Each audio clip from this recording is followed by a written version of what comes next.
just 11 and 12. And then the two receivers in 16.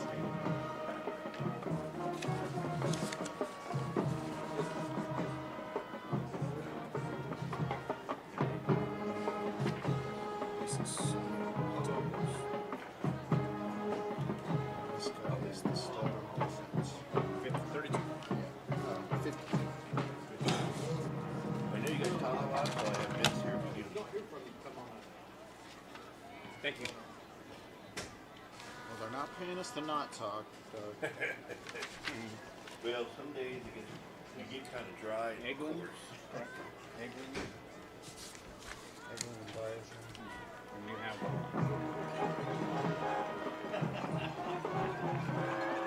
statistics.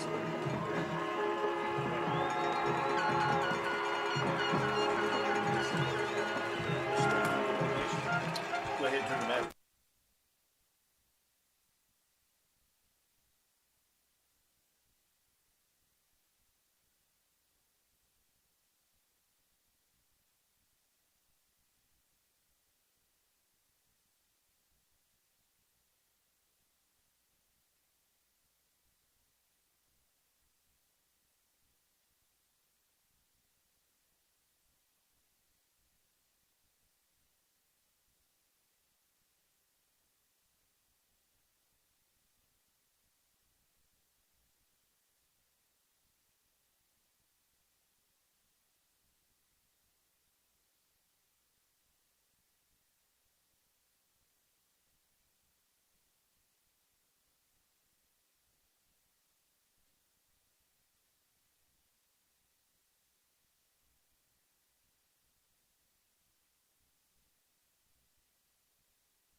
This is it. Welcome to Roswell Coyote Football on 106.5 Roswell's Talk FM and online at ksvptv.com. All right, Coyotes threatening here. And here comes Luis Rodriguez from the 10, 5, touchdown, Coyotes! 15 yards, and the Coyotes strike first. Today, your two-seed Coyotes travel to the Bulldog Bowl in Artesia to take on the Bulldogs in a battle for Big Blue and the NMAA 5A State Championship. Coyote Football on 106.5 Roswell's Talk FM and online at ksvptv.com is presented by Amigo Machinery, Artesia General Hospital, Bob Reed Pest Control, Central Valley Electric, Eastern New Mexico University Portales and ENMU Roswell, Moppin and Brown Dentistry, Pecos Valley Equipment, Roswell Seed Company, Trustmark Roofing, Trans Aero Medevac, Dion's Pizzas, Salads and Subs, Farmers Country Market, Fulkerson Plumbing and Heating, National Furniture Liquidators, Richland Dodge and Richland GM, Plateau Wireless, Roswell Honda, Wakefield Oil Company, and Tate Branch of Roswell. Stay tuned. Your Roswell Coyote pregame show is up next. Hi, my name's Chance with Trustmark Roofing and Windows, and here's what you should expect during your window inspection. Upon my arrival, you'll receive a 15-minute courtesy call letting you know I'm on the way.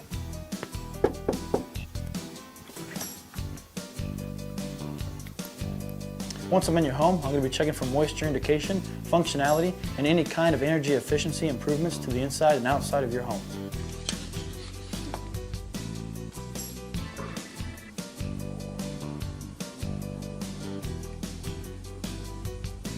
After my inspection, I'll give you my professional opinion, and then you can decide whether you want a no-obligation quote. Myself or the office will contact you to set up a date when I can show you my products and options to best suit your needs. So when choosing windows, choose Trustmark Roofing and Windows. Our goal is to give you a 5-star service and get you what you deserve, and that's the best. Thanks to a partnership with the City of Artesia, Eddy County residents are automatically enrolled in TransAero Medevac's free air ambulance program, ensuring no out-of-pocket costs if flown by TransAero. You can print your membership card on the City of Artesia's website. Keep this card with your ID and health insurance to act as a request for TransAero Medevac. Eddy County residents, take advantage of this free benefit and make sure when you need it most, fly with TransAero Medevac. Life support by air. Thanksgiving season is here, and Roswell Honda is serving up the savings. Now through November 26th, find huge rebates and discounts across the lot for you to gobble up. Get 3.99% for 60 months on all 2026 Honda CR-V, CR-V Hybrid, or HR-V. 2.99% for 60 months on 2025 Honda Accord Hybrid, or at least the all-new 2026 Honda Civic Hybrid, just $269 a month for 36 months. Plus, get a free soda 12-pack just for stopping by, free pie with a qualified test drive, and a free turkey with purchase. All into savings at Roswell Honda, 2177 West 2nd. Central Valley Electric is continually learning and advancing technology that improves electric service, reliability, and safety, and in turn enhancing the quality of life for members that we serve in our local communities. CVE offers an account management program called Smart Hub that allows members to track their usage, set up convenient pay methods, and the ability to manage their energy use with smart technologies. A secure system such as Smart Hub is an easy tool to use. To sign up, visit cvecoop.org and click Smart Hub to get started. Good afternoon, ladies and gentlemen, and welcome to KSVPTV.com. Audio only, Art Sandoval, Jeff Lynn, as we prepare for the 2025 Nusenda Credit Union State Championship game. The Roswell Coyotes will be taking on the Artesia Bulldogs for the third consecutive year. Coach, good afternoon, sir. How are you? Wonderful. Wonderful, huh? All right, man. So, well, Coach, same old thing. Let's just go ahead and talk about last week's game. Versus Gaston. Very good win, so congratulations to you, your coaching staff, and the team, most importantly. But let's talk a little bit about last week's victory. Yeah. It was, we went in at half. We were down 10-7. Right. Somebody told me after the game, they were like, man, you went up in there and laid into those boys and got them all fired up for that second half. And I said, no, not really. I mean, we went in there at halftime and we, we just basically told our kids to keep playing. Right. That, we had 4 possessions in the first half. We had a fumble inside the 20. We had an interception inside the 20. We missed a field goal inside the 20, and we scored inside the 20. So every time we had the ball, we were inside the 20. And the only time they had really scored on us was when they returned that kickoff return and got great field position. And then the other time they got the field goal was when we got a personal foul penalty. So I didn't feel bad about the game at all. I felt like we were in complete control, and we just went in there at halftime and told the kids to settle down a little bit, just keep doing what they're doing, and they came out in the second half and scored 28 points on them and put that game away. So and then that's a Roswell Coyote football win. That's a culture win. It had been really easy for our kids to go in at half and, bicker and fuss and fight and, fold the tent and go home. But, that's a weight room. That's a middle of February, January. That's the kind of win that is. And that's a culture win. And just super proud of the way those kids played the second half. Yeah, absolutely. It almost mirrors the first game y'all played back in October. I was 33-14. This one here was 35-17. At first, when we started, it was 10-7. I was like, okay, well, we're going to be just fine here. And then, of course, like you said, the second half, maybe a little bit of a slow start, but then I tell you what, really, the Roswell Coyotes really excelled and did what they were supposed to do. As you mentioned, Roswell Coyote football. And 35-17, pretty good victory. Yeah, and the thing, we rushed for 385 yards. I was just going to say that. So. 385 yards rushing. That's, again, that old line getting it cranked up. The 2 running backs, Luis Rodriguez had over 200 yards rushing. Nate Luan had over 100 yards rushing. I think Luke kicked in with 50, and then we also threw the ball for 125, 30 yards. So, almost 500 yards of offense. I was really happy with the way our offense played, and the defense did a good job too. I mean, we challenged them to stop the run. In that second half, they really didn't have any success running the ball. They had to go to the throwing game, and we knew if that was the case, they were going to have problems. So, just a good team win for us. We got to shore up that kickoff return coverage. Got to be a little bit better. The one thing I was disappointed in was we had a bunch of penalties.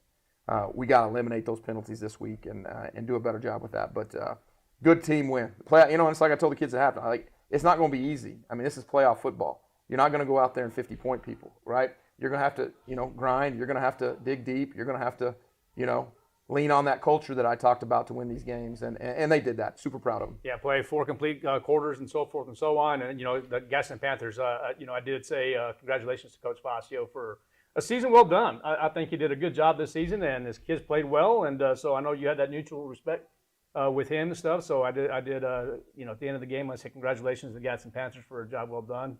And I know that's the way you feel as well. No, he's done a great job. I mean, Gadsden used to be everybody's homecoming. Yep. Every year. They were the doormat. I mean, just the fact that they hadn't hosted a semifinal game since 1966. I mean, and for him to go in there and do the kind of job that he's done over the last 5-6 years, right. I have a ton of respect for those people who go into those programs that are down and turn them around. Yes, I have sir. a ton of respect for those people. I mean, we have programs in the state that win every year because of tradition and because of the setup. But for a guy like that to go into a program like that, that's been the doormat, everybody's homecoming for forever, and to turn that around and have them playing at a high level, I mean, ton of respect for him and his staff. Yes, sir. All right. Once again, congratulations for the victory last week against the Gaston Panthers. Now, Coach, man, this is kind of great. This is a tradition here at Roswell High School. Man, you're in the third consecutive straight 5A state championship game versus the Artesia Bulldogs. Coach, talk to me, man. Let's see. This is Friday afternoon. We're trying to get, actually Saturday morning. Tell me about your week of practice. What does it feel like to be in this state championship game again? How was your kids? Are they responding? How are we doing? We're doing great. I mean, we've had a good week of practice. What's better, man? You get to practice football and you don't have to go to school, man. I mean, we had the whole week off, and I'm a professional football coach this week, man. I know what it's like to be. I don't know, Bill Belichick, man. I get to focus on football the whole week, so it's been great. Kids have been great. Families have been great. The booster clubs, everybody's been great, man. It's been a great week. We're getting ready to. After this gets done, we're getting ready to go to the community pep rally here at 3:00. That'll be fun. Yesterday we had all the kids out at the Wool Bowl for our traditional Thanksgiving practice. We talked about this a long time ago. First time we went to the semis, the South Side practices on Thanksgiving. It's tradition, right? And yes, sir. It happens every year. And so it's good to see all those kids out there. Just a great week of practice. Just a great week. I don't have to worry about turning in a lesson plan. I don't got to worry about getting my 2 grades in on Canvas. I don't got to worry about taking roll. All we got to do is focus on football. So it's been a great week. Thanksgiving, my family's here. Thanksgiving's my favorite holiday. Mine too.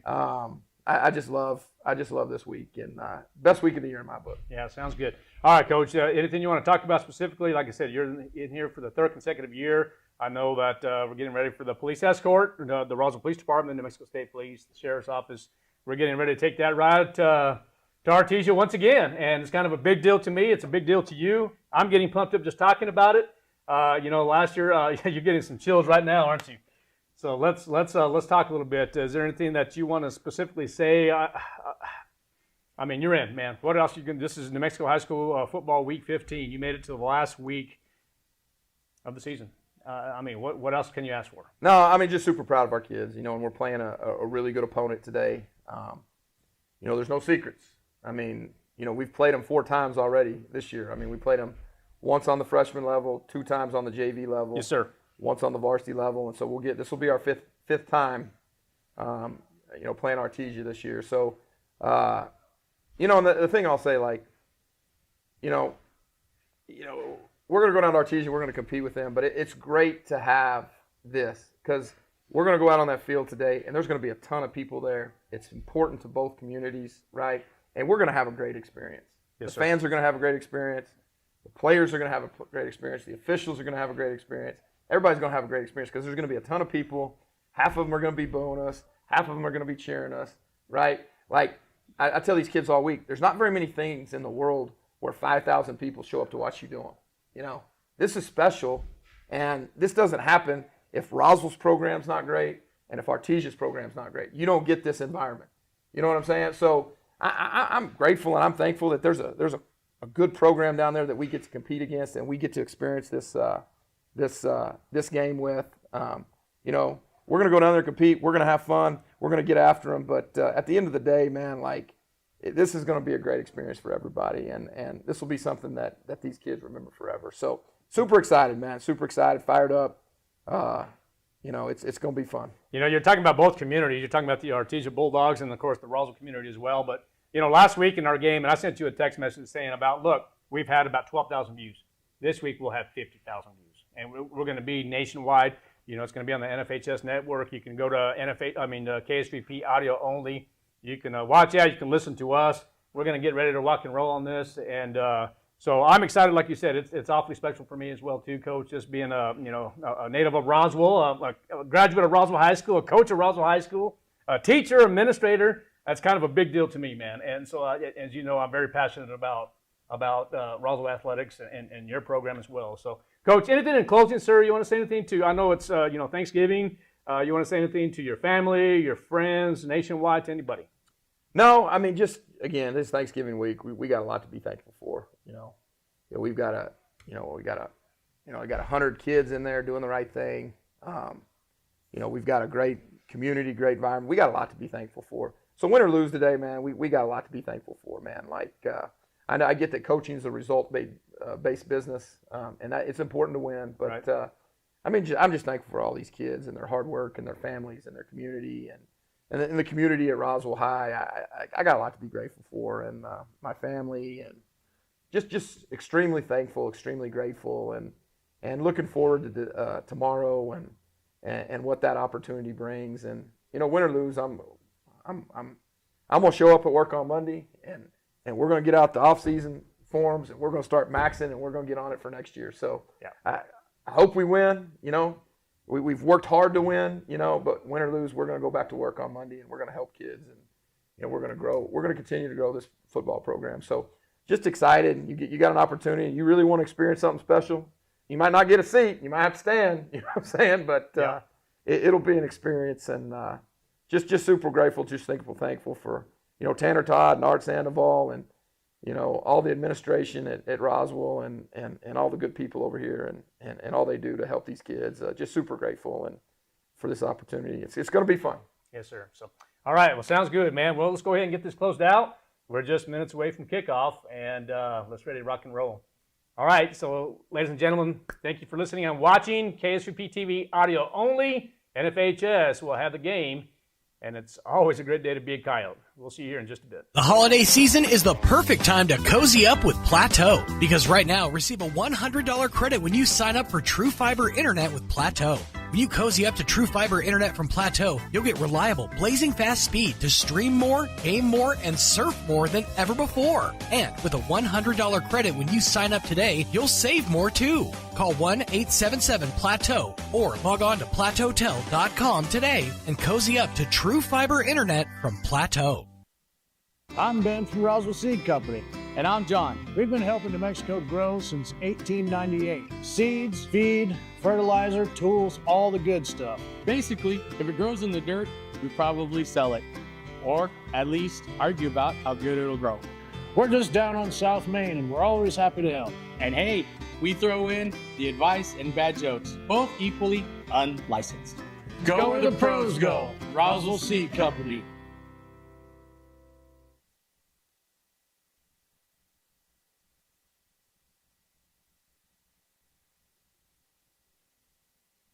Check out some of the Thanksgiving savings you'll find this week at your local Farmers Country Market. Select boxes of Stovetop Stuffing Mix are $1.98 each, and select boxes of Food Club Cornbread Mix are 3 for $1. In produce, sweet potatoes are 3 pounds for $1, and bunches of celery are 2 for $1. In the meat department, bone-in Hormel spiral sliced hams are $1.99 a pound, and honeysuckle white young turkeys are 89 cents a pound. Limit 1 per customer, thereafter $1.29 a pound. These are just some of the Thanksgiving savings you'll find this week at your local Farmers Country Market.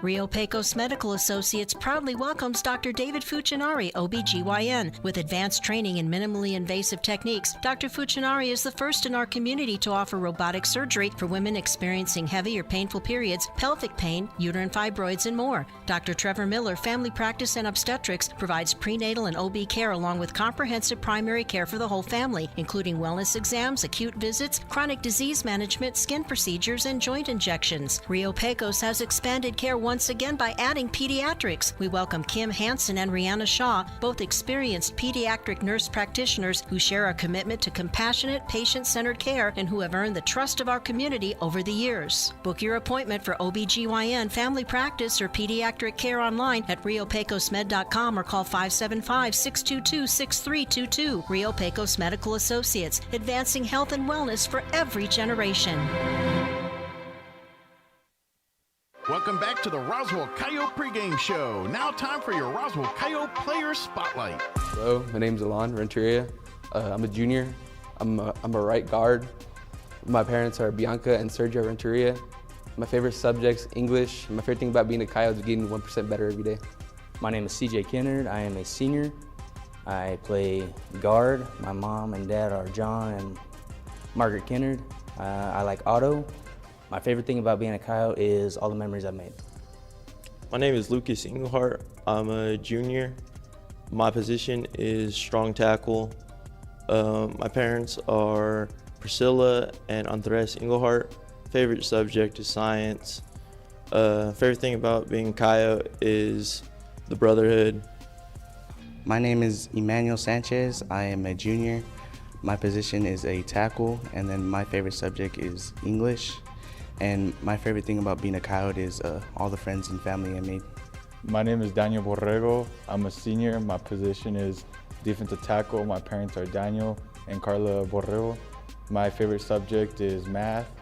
And my favorite thing about being a Coyote is game days, baby. Let's go! Woo! My name's Jeff Lynn, and I'm the head football coach of the Roswell High School Coyotes. My parents are David and Vicki Lynn. My favorite subject is economics. And my favorite thing about being a Coyote is the community that we have. I love working with these kids. I love the parents. I just love the whole community at Roswell High. The staff, the faculty, the administration. We get behind these kids and we do our very best for them. So that's my favorite thing. Go Coyotes. That's your Roswell Coyote Player Spotlight for tonight. Pre-game show continues right after this. Dion's is homegrown right here in New Mexico and is the perfect place for team dinners, family gatherings, and all your catering needs. Stop by their location on South Main and West Wildy in Roswell for the best pizza, salads, and subs in town at a price that won't break the bank. Dion's makes it easy to bring together your favorite people with your favorite food for any occasion. Visit Dion's.com to order ahead for dine-in or pickup. That's Dion's.com. Picture this. You're behind the wheel of a John Deere compact tractor. You're effortlessly breaking ground, moving piles of rocks just by moving a lever, and enjoying the sun as you clear brush across your pasture. We could keep trying to put you in the moment, but to really understand what this feels like, you just have to get in the seat. Stop by Pecos Valley Equipment in Artesia and Roswell, or visit us online at pecosvalleyequipment.com.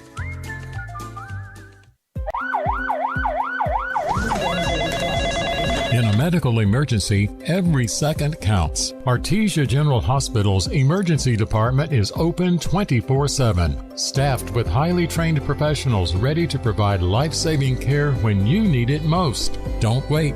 When minutes matter, trust Artesia General Hospital. Quality emergency care close to home. Learn more at artesiageneral.com. At Richland Motors, it's never been easier to sell or trade your current car, truck, or SUV for a newer model to hit the road in. Even if you don't purchase from Richland, they want to buy your vehicle for top dollar. But if you do buy from Richland, don't forget, they're the home of the powertrain warranty for life. That's a whole lot of confidence for you. See Richland for details. 2nd and Sycamore and 1309 Southeast Main.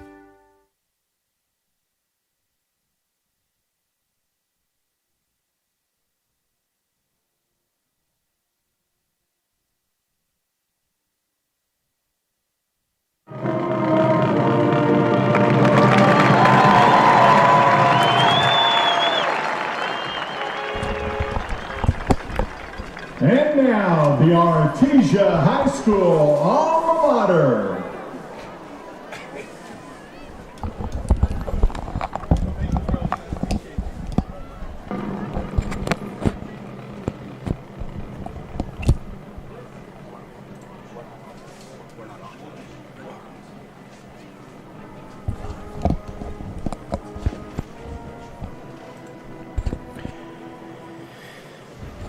Good afternoon, ladies and gentlemen, and welcome to Coyote Football on KSVPTV.com and 106.5 Roswell's Talk FM. We are here at the 2025 Nusenda Credit Union State Football Championship between the Roswell Coyotes and the Artesia Bulldogs.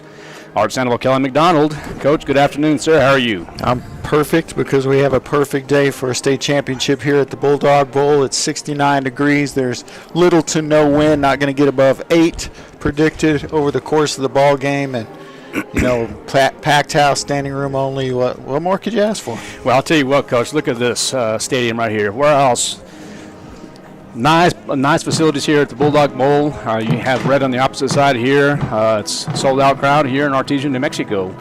And with the Artesia Bulldogs coming in this contest 11-1 overall, 7-0 in district play as they're the district champions. The only loss for the Artesia Bulldogs was on September 5th against the Centennial Hawks, losing that game of a score of 42-38. As for the Roswell Coyotes coming in this contest 9-3 overall, 6-1 in district play, and the loss to the Artesia Bulldogs and two others, August 29th to Alamogordo 27-13, and September 5th to Hobbs 37-27, and of course district play October 17th, the Coyotes losing to the Artesia Bulldogs 42-28.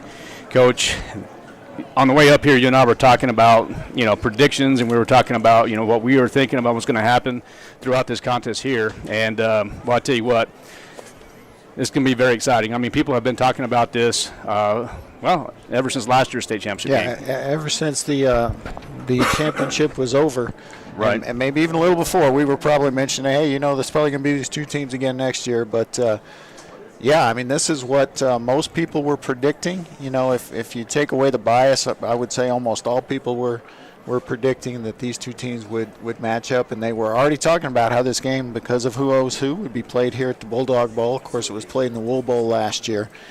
But, yeah, I mean, this is what everybody thought would happen, and I'm willing to say, go out on a limb and say I'm expecting this for next year as well. Well, you and I both, Coach, and this is the third consecutive year for the Roswell Coyotes to be in the state championship game. And, of course, with the Artesia Bulldogs as well. With the Artesia right. Bulldogs, that's correct. And so, again, as you mentioned, Coach, we got to play this game right now. But right after this game, I tell you what, two well-coached teams, the Roswell Coyotes, Jeff Lynn, and then, of course, Jeremy Maupin, the head coach for the Artesia Bulldogs, I do predict another state championship next year. So, Coach, real quick, let's talk a little bit about this. I know you do a great job with all the stats and the playoff history and stuff like that. Talk about the Roswell Coyotes and the Artesia Bulldogs history. Well, I mean, they have more history than any other two football programs in the state. They've been playing this game since 1912, when it usually took 2 days to travel to play a football game. Because very few people even had a car, so you could either get on the train or you could get the the horse-drawn wagon or ride a horse or even walk. But yeah, I mean, it's that long ago, and basically before electricity was prevalent around, these two teams have been playing football against each other. So the most games played in a rivalry, I think the overall record, I have it right here, is 51-75, so that's actually going the other way. So it's the Coyotes 75-52, and with one tie against these two teams. So they played over 100 times. Know each other very well, long-standing rivalry, and again, I feel like the best football rivalry in the state, regardless of classification or anything like that. All right, now here comes the Roswell Coyotes as this stadium erupts. It is going to be very loud downstairs, Coach. But let's go ahead and talk a little bit about the starters for the Roswell Coyotes. Well, before we do that, looks like the Artesia Bulldogs won the toss and elected to get the ball first. Yeah, elected to receive, and that's not usual these days in football at most levels. Usually you defer to the second half, but this team, this high-powered offense, wants the football. Sounds good. So now, as far as the defense for the Roswell Coyotes, as we'll start out with the secondary. Number 21, Isaiah Aranda, playing cornerback. And also the other cornerback will be number 25, David Frescus. And Isaiah Aranda classified as a senior, Frescus classified as a junior. As far as the defensive end, we have number 15, David Goman, senior. Number 53 is Gabriel Villegas, senior. Number 78, Daniel Borrego, defensive tackle, senior. Number 66 is Faustino Tarin, defensive end, senior. And as far as the safeties for the Roswell Coyotes will be number 3, Nicholas Anaya, senior, and number 9, Kyle Williams, senior. And as far as the linebackers are concerned for the Roswell Coyotes this afternoon, we'll start out with Sam linebacker. Number 11 is Joaquin Bolaños, senior. Number 34 will be Jonathan Ellis, the Mike linebacker this afternoon, and he's classified as a junior and expected to have a good game here this afternoon. And then, of course, number 32 is Cannon Ramage. He will play the linebacker position, and he is also classified as a senior. Offensively for the Roswell Coyotes, we'll go left to right. We'll start out with the wide receiver, the 5'8", 150-pound senior. Number 5 is Colby Sanchez. Left tackle, standing at 5'10", 260-pound senior. Number 54, Isaiah Trujillo. Left guard, the 5'9", 285-pound junior. Number 74 is C.J. Kennard. Number 50, Edgar Sotelo, playing center this afternoon and classified as a senior. And number 67 is Ethan Lopez, right guard, standing at 5'10", 260-pound junior. Number 77, Emmanuel Sanchez, playing right tackle, and he is classified as a junior. And then number 8, Diego Sanchez, playing tight end, and he is classified as a senior. As far as the backs for the Roswell Coyotes this afternoon will be Luis Rodriguez, number 28, and classified only as a sophomore. And number 4 is Alan Ingram, playing the slot back, and then Noah Estrada at the fullback position, 5'10", 175-pound senior. And then the captain quarterback, number 17, Luke Lynn, stands at 6'4", 210 pounds. And those are your starters for the Roswell Coyotes this afternoon here in the 2025 Nusenda Credit Union State Football Championship. All right, as the Artesia Bulldogs get on the field now, and I tell you what, you and I witnessed something, Coach, before the flip started, was all the seniors for the Roswell Coyotes and for the Artesia Bulldogs. Yeah, and I haven't counted them, but there's, upwards of 30 plus for each team. And, yes, sir. And, that's just incredible that both these teams would have that many seniors, and obviously that contributes quite a bit to both these teams' success this year. But you and I were talking earlier about Roswell High has had great success against this program this year at all levels. The 3 different teams. The freshman team defeated Artesia every time they played them, the JV team as well, and of course the varsity team did lose their district matchup. But what were you saying? It was 5-1 the games. Actually 4-1. 4-1. Yes, sir. Okay. Yes, sir. 4-1. So yeah, good things coming for this program, and these 2 programs don't rebuild. Right. They don't rebuild at all. It's just never a consideration. They reload, and that's what I expect them both to do after this game. Coach, the 5A NMAA Football State Championship officials this afternoon. The referee will be David Langley. Umpire will be Bernard Rogers. Head linesman, Charles Sandia. Line judge will be Stephen Rosas. And the back judge would be Keith Trujillo. And the chain supervisor will be Michael Calhoun. All right, Coach, we're just minutes away here from kickoff, and it looks like the officials are getting everybody set up. It looks like the Artesia Police Department is getting everybody situated as well, and it's almost game time. Yeah, we've got the sophomore, Ben Vera, getting ready to likely fake the roller ball here and kick off somewhere.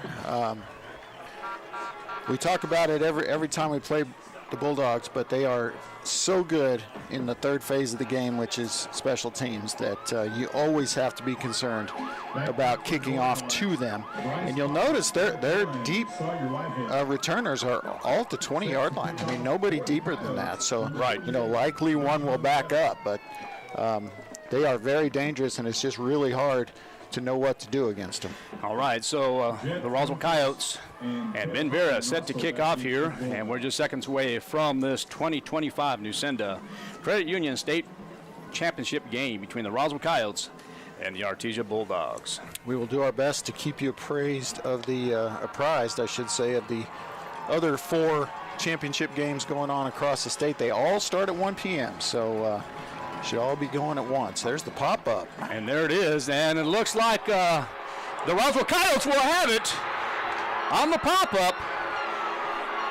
And so we're here in this first quarter here at the Bulldog Bowl, Mac Chase Field in Artesia, New Mexico. And boy, what a kick by Ben Vera. Yeah, Noah Stinson able to recover the onside kick. And just there you go. We talked about earlier, the Coyotes are going to need some things to fall their way today.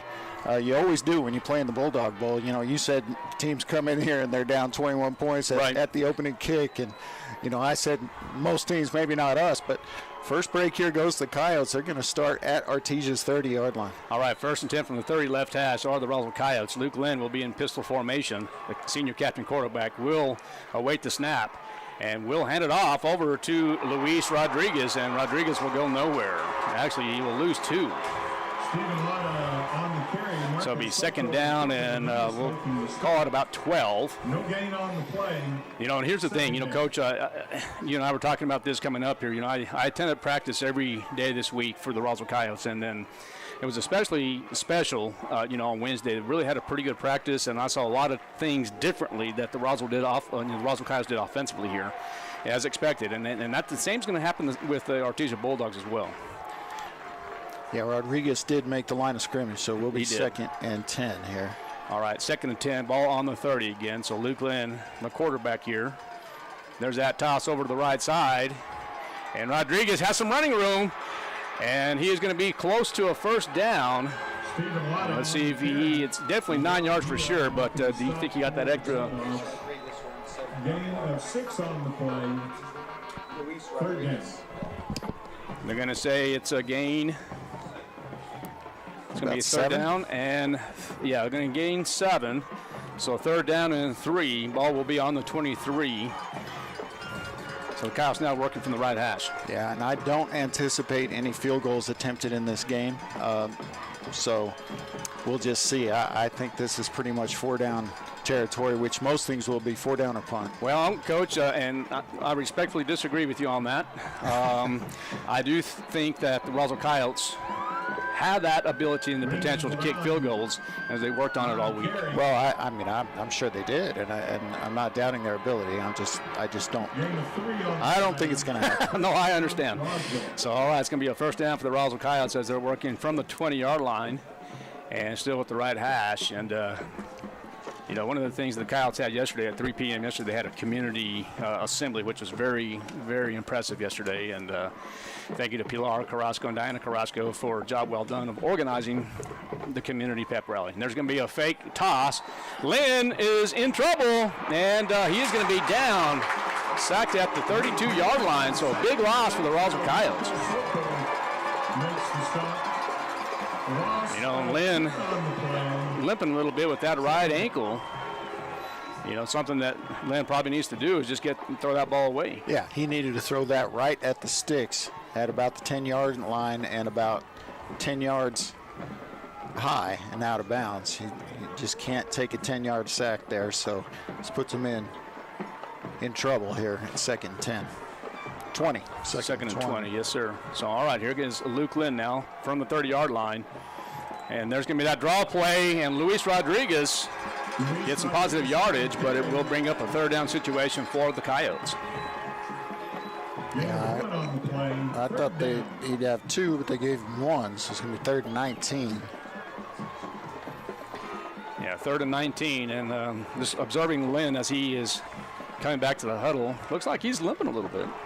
Well, he did get taken down on that sack pretty hard, and was maybe a little banged up before the game. All right, Luke Lynn in pistol. And there's a bad snap. And Lynn now will fall about the 47-yard line. And, one of the things the Roswell Coyotes, and Coach, I don't know, this could be a factor here, but, the last couple of days the Roswell Coyotes worked out at the Wool Bowl, and they had the sound system up pretty loud just because of the sound effects. This is going to be a loud place this afternoon. And so I don't know if that has anything to do with that. Well, I mean, I don't know if it does either. That Luke never really had a chance to field that one, and now you're going to see the first punt of the ball game. And it will be Nick Anaya. Well, that's one thing the Coyotes are going to have to do. They're going to have to take advantage of, they come in here and there's a flag on the play now. They're going to have to take advantage of, the turnovers. Yeah, I think Artesia had 12 on the field. They do, as one comes off. Yeah, that's. Put men on the field to call against the Bulldogs.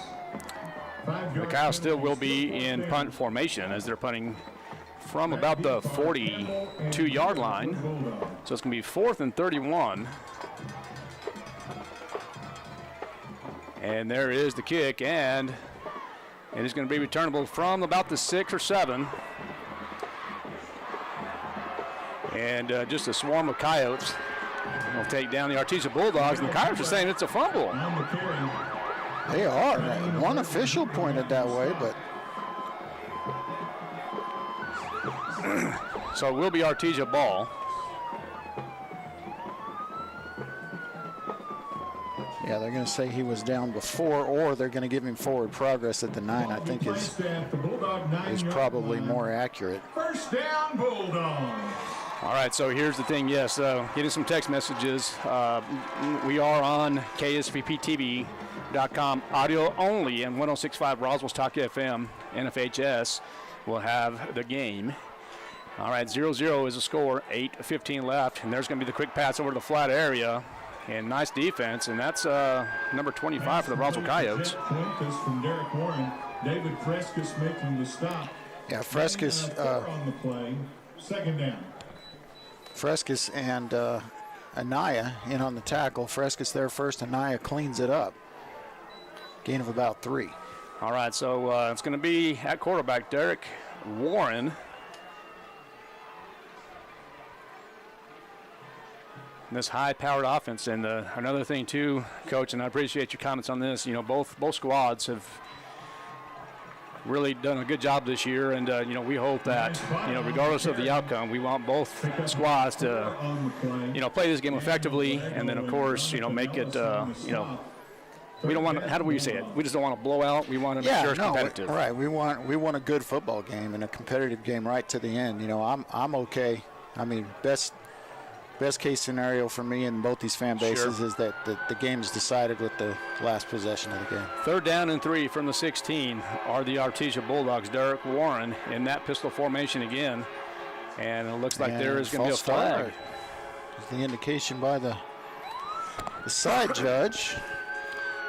So that's going to turn 3rd and 3 into 3rd and 8. The last time the Artesia Bulldogs played the Roswell Coyotes at the Wool Bowl, in the first quarter, it was 0-0. I think it was just like 5 seconds left in the first quarter when the Artesia Bulldogs scored. I mean, tell you what, they really had a pretty good game against the Leventon Wildcats. But and the game at the Wool Bowl this year, I think, had a very low scoring first quarter too. Both teams a little slow, and then kind of took off. All right, there's going to be a quick draw.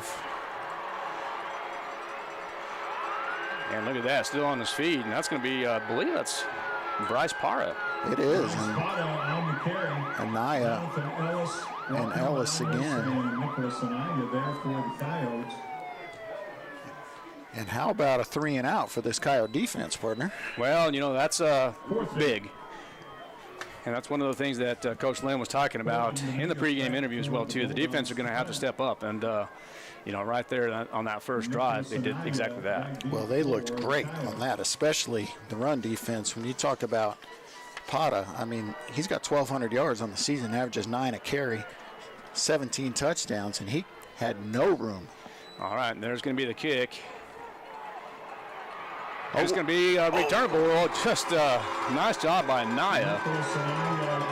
And, Coach, if he would have had that maybe one more step, he had all the room on the left side there. Yeah, he just about broke that. So, great start For special teams, for the Coyotes, great start. For the defense for the Coyotes, not so much with the offense, but here's their second shot at it. All right, here comes the Roswell Coyotes. At the top of your screen is number 4. It's going to be Allen Ingram, and then, of course, number 6, Isaac Gonzalez.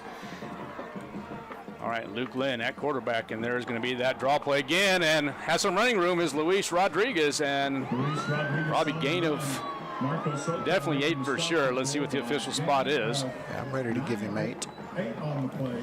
So second down and about 2 from the 33.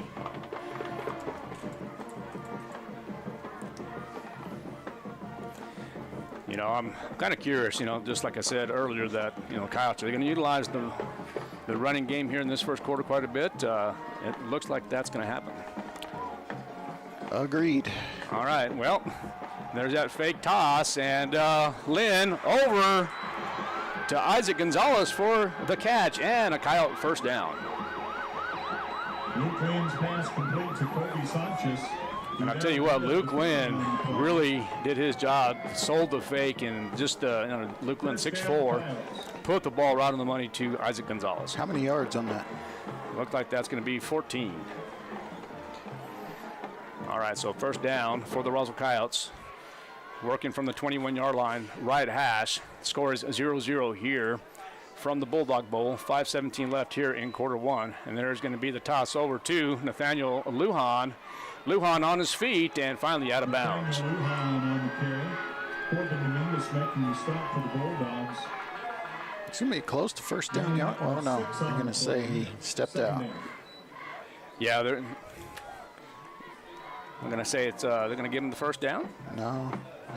He must have stepped out because they only gave him 6. All right, so it's going to be second down and 5 is what the official board says here. And there's going to be the handoff to Nathaniel Lujan, and that's going to be close. Might be shy of 1, but let's see what happens. I think he's got it. All right. Making the stop. Gain of 5 on the play. First and goal at the 10. First down, Coyotes. All right, Coyotes doing their job offensively here in this first quarter. It is 0-0. 4:50 left here in this first quarter.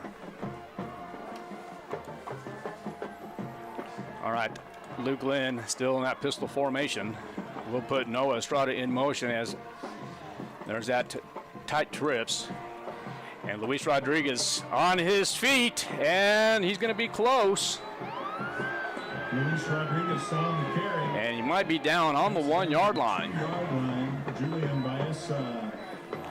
Yeah, we'll give him 8. Say second goal at the 2. First and goal. All right, so that was not a first down on the previous play, so no, it was. Second down. Second goal. They're going to say it's second and goal from the 2-yard line. And this is a very big drive here for the Roswell Coyotes. All right, you have number 5, Colby Sanchez at the bottom of your screen, and there is Luke Lynn's going to call his own number, and it's going to be close. I think he's down at the 1-yard line. Luke Lynn, the Coyote ball carrier. All right, so it's going to be third down and 1 from the 1. Gain of 1 on the play. Third down. Let's see, you hear Isaac Gonzalez coming back to the huddle here. You got plenty of time on the field clock. You know what I want to do here, partner. Well, you can give another quarterback sneak is what you're calling it. You got Hoover in there, but yeah. Well, there's going to be a flag, and there's going to be movement on the offensive line for the Roswell Coyotes. Yeah, pretty easy to see there as Lynn gets in easily, but Coyotes did jump, so it's going to be third and goal from the 6. Third and goal from the 6 here, and Coach, as we were talking about earlier, I mean, if they get a fourth down right here, do you think you kick the field goal or you go for it? Absolutely not. Not going to beat Artesia in the Bulldog Bowl kicking field goals. All right, so third down and 6 from the 6. Lynn trots back over to the huddle. All right, and that's a loud crowd down here in the Bulldog Bowl. Lynn set. Looks like Nathaniel Lujan in the backfield. Noah Estrada resets. And there's going to be the toss over to Nathaniel Lujan. And Lujan is on his feet. And it looks like he's going to be out about the 1-yard line again. So it's decision time now for the Roswell Coyotes. Gain of 4 on the play. Fourth down and about 3 from the 3. Gonzalez comes out. They're going for the bigger targets as far as the wideouts go. Well, you see Hoover in the ball game now. We're going to see if they can draw the Artesia Bulldogs offsides. No, here it is. Around, and it looks like the Roswell Coyotes will strike first as Owen Ingram is in for the touchdown. 3-yard score for the senior, Owen Ingram. So a well-designed play here as the Roswell Coyotes will take the lead here in this first quarter. Blocked well up front, wasn't it? Yeah, that's correct. And Ben Vera, the sophomore left-footed kicker here, set to kick the PAT. All right, so Vera awaits the snap. Snap is good, and the kick is up, and the indication is good. All right, the Coyotes will lead 7-0 here with 3:22 left here in this first quarter. We're going to take a break. KSVPTV.com, audio only, 106.5 Roswell's Talk FM. Now's the time to get a great deal on select Kubota equipment. As the #1 selling compact tractor in the U.S., they offer the versatility and reliability to get the job done right all year round. Right now, bring home select Kubota equipment with 0% financing available or save up to $6,000. Visit your local Kubota dealer, Amigo Machinery at 2801 Southeast Main Street in Roswell.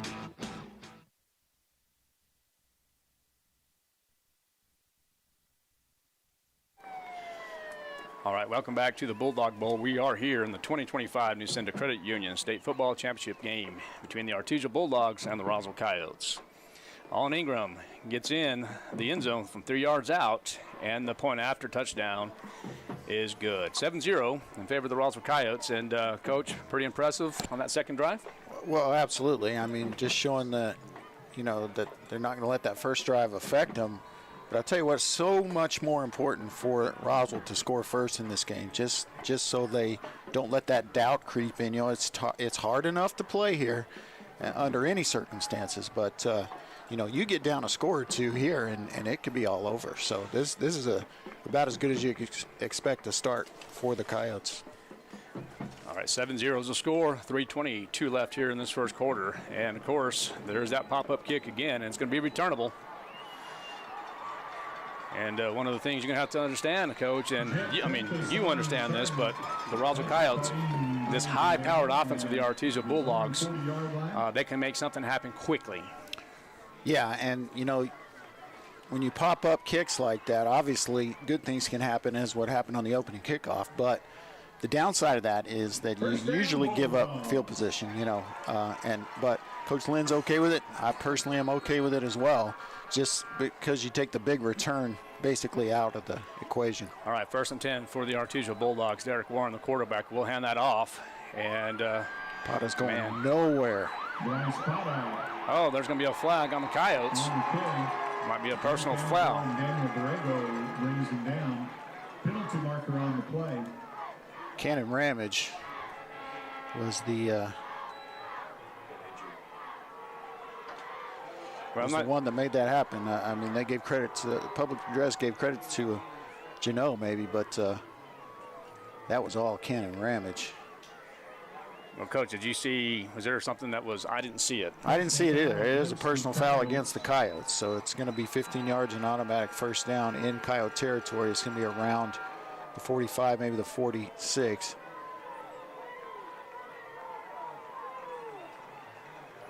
And I'm looking over at the sideline and seeing what Jeff Lynn is doing. Is that an ejectable? Well, that's number 11 for Artesia. Well, it's Potta. It's huge if he can't go. He's walking him off the field backwards for something. I've never seen that at any level. Maybe it's maybe he's bleeding or something. I don't know. I've never seen a player taken off the field backwards like that. That's odd. Well, hope he's okay, Bryce Parra. Oh, absolutely. All right, and a helmet did come off. I think it was his during the play, so maybe that was. We don't know what happened with the personal foul. All right, there's going to be a pass over now to the Artesia Bulldogs on the left side flat area. Yeah, bobbled but caught. Derek Warren's pass complete to I'll tell you who is active today. Ellis and Nicholas Anaya. Nick Anaya. Make the play. Yeah, he is, Coach. And, hey, that's a nice catch by Sawyer Whitehead. So now do you think you could focus on the passing game a little more with Pata out? I mean, he's really been the bell cow for them. No one else had near the amount of carries that he did.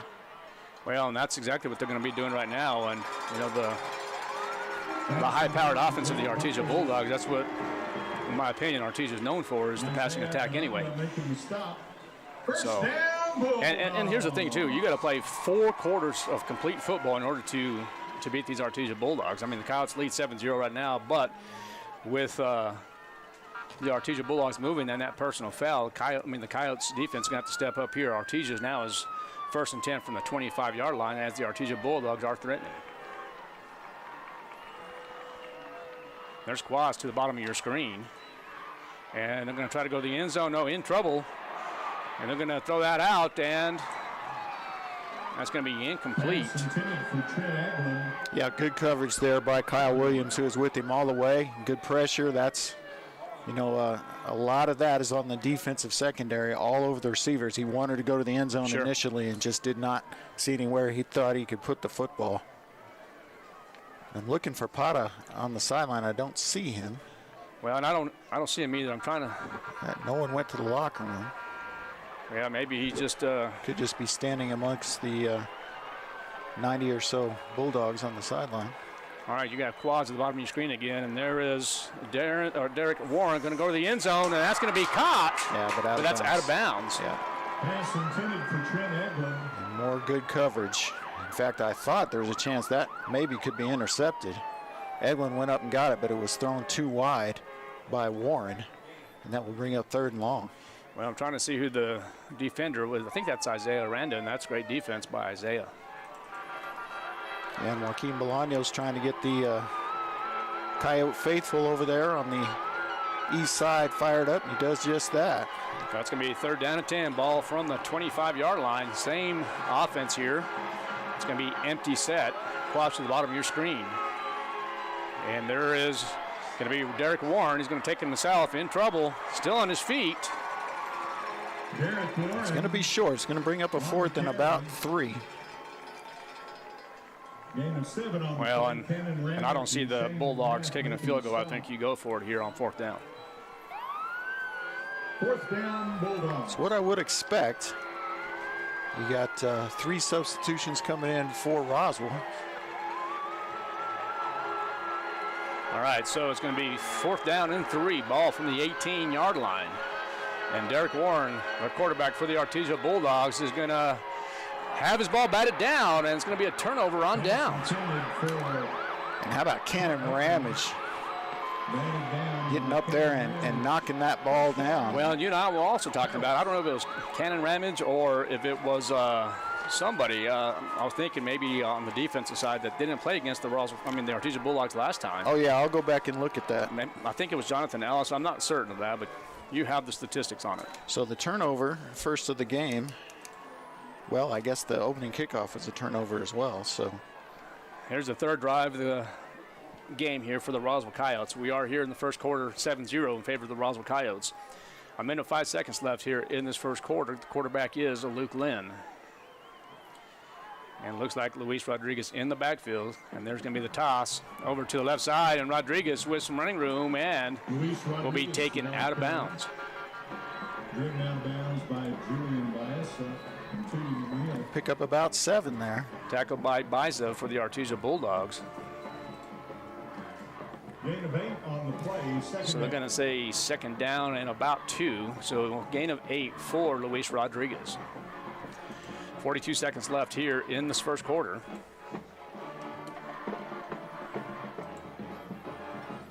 All right, Luke Lynn controlling the offense here. He's talking to his line, saying get set. Changing the play at the line of scrimmage. Gonna have to hurry. 4, 3, 2, 1. You better hurry up. And then there is a snap, and just gets it off. No, they're going to say a delay of game. Oh, in a minute. Let's see. Did Derek Gomez call a timeout before the flag? Well, we'll see if they All right, so there is going to be a timeout. We're going to take one, too. We'll be right back. Live from the Bulldog Bowl, KSVPTV.com and 106.5 Roswell's Talk FM.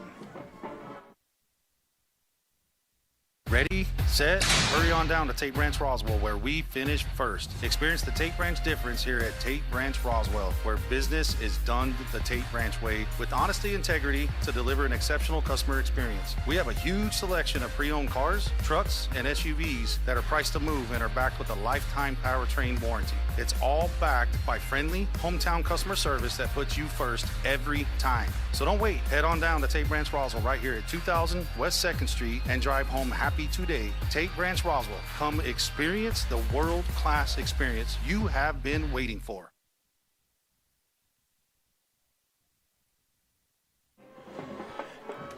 All right, welcome back to the Bulldog Bowl, KSVPTV.com and 106.5 Roswell's Talk FM. And Coyotes did take a timeout, and I'm telling you, just barely. Yeah, it may have been generous to say that they gave him that one. But all that matters is what they call, and that's what they called. So there will be no loss on the play. It will be 2nd and 2. Yeah, 2nd and 2. And that's a big deal. Yeah, one board says first down, the other one says 2nd and 2. So it is going to be correct, 2nd down and 2. Coyotes do lead 7-0 with about yeah, the big screen is wrong. 19 seconds left here in this first quarter. And I'm not sure what I think they're discussing maybe that the because the clock's wrong too. So it is a scoreboard issue. Yeah, so and yeah, they now turned off the jumbotron. This is the official clock. Okay, on the field house area on the south side of the field, that's the official. So 7-0, 19 seconds left here in this first quarter. Luke Lynn at quarterback. And that's going to be Olin Ingram again around the turn. I almost thought I heard a whistle. Pass complete to Olin Yeah, I think it was something in the crowd because they did not stop the play, and it will be a gain of 6 and a first down for the Coyotes as that little shovel ahead to Olin Ingram is successful. Like an inverted whistle is what you were saying? Well, not inadvertent. I just think it maybe came from the crowd. Oh, I see what I don't you're saying. think there was a whistle on the field. Gotcha. All right, 7-0 with 2 seconds left here in this first quarter. And now the first quarter will expire. Coyotes with the lead, 7-0. We're going to take a break. KSVPTV.com and 106.5 Roswell's Talk FM. If you're missing a tooth or several teeth, a dental implant may be the ultimate solution. Implants look and feel so much like real teeth that you probably forget you have an implant. Maupin & Brown Dentistry is one of New Mexico's most experienced implant providers, with literally thousands of implant patients who are absolutely delighted with the results. Call Maupin & Brown today for an evaluation. You'll be surprised how affordable implants can be. Maupin & Brown, your choice for experienced, state-of-the-art dentistry. Wakefield Oil Company is a name you can rely on with full service at the pump the way it used to be. You can expect service in just 15 seconds. They offer bulk fuel and oil services and even diesel exhaust fluid. Wakefield Oil Company will deliver to farms, ranches, dairies, the oil fields, and more with dependable service you can count on. So the next time you need service or delivery, go with the name that locals have trusted since 1983. Wakefield Oil Company, 311 South Virginia in Roswell. Let them earn your business.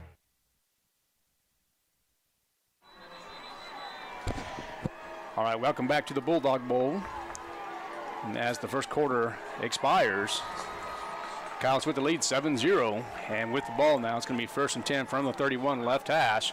Noah Estrada resets. Luke Lynn will fake the toss, and he'll have somebody open there. And now finds Ingram. And look at that. You have Luke Lynn with a great arm. Actually had Noah Estrada open.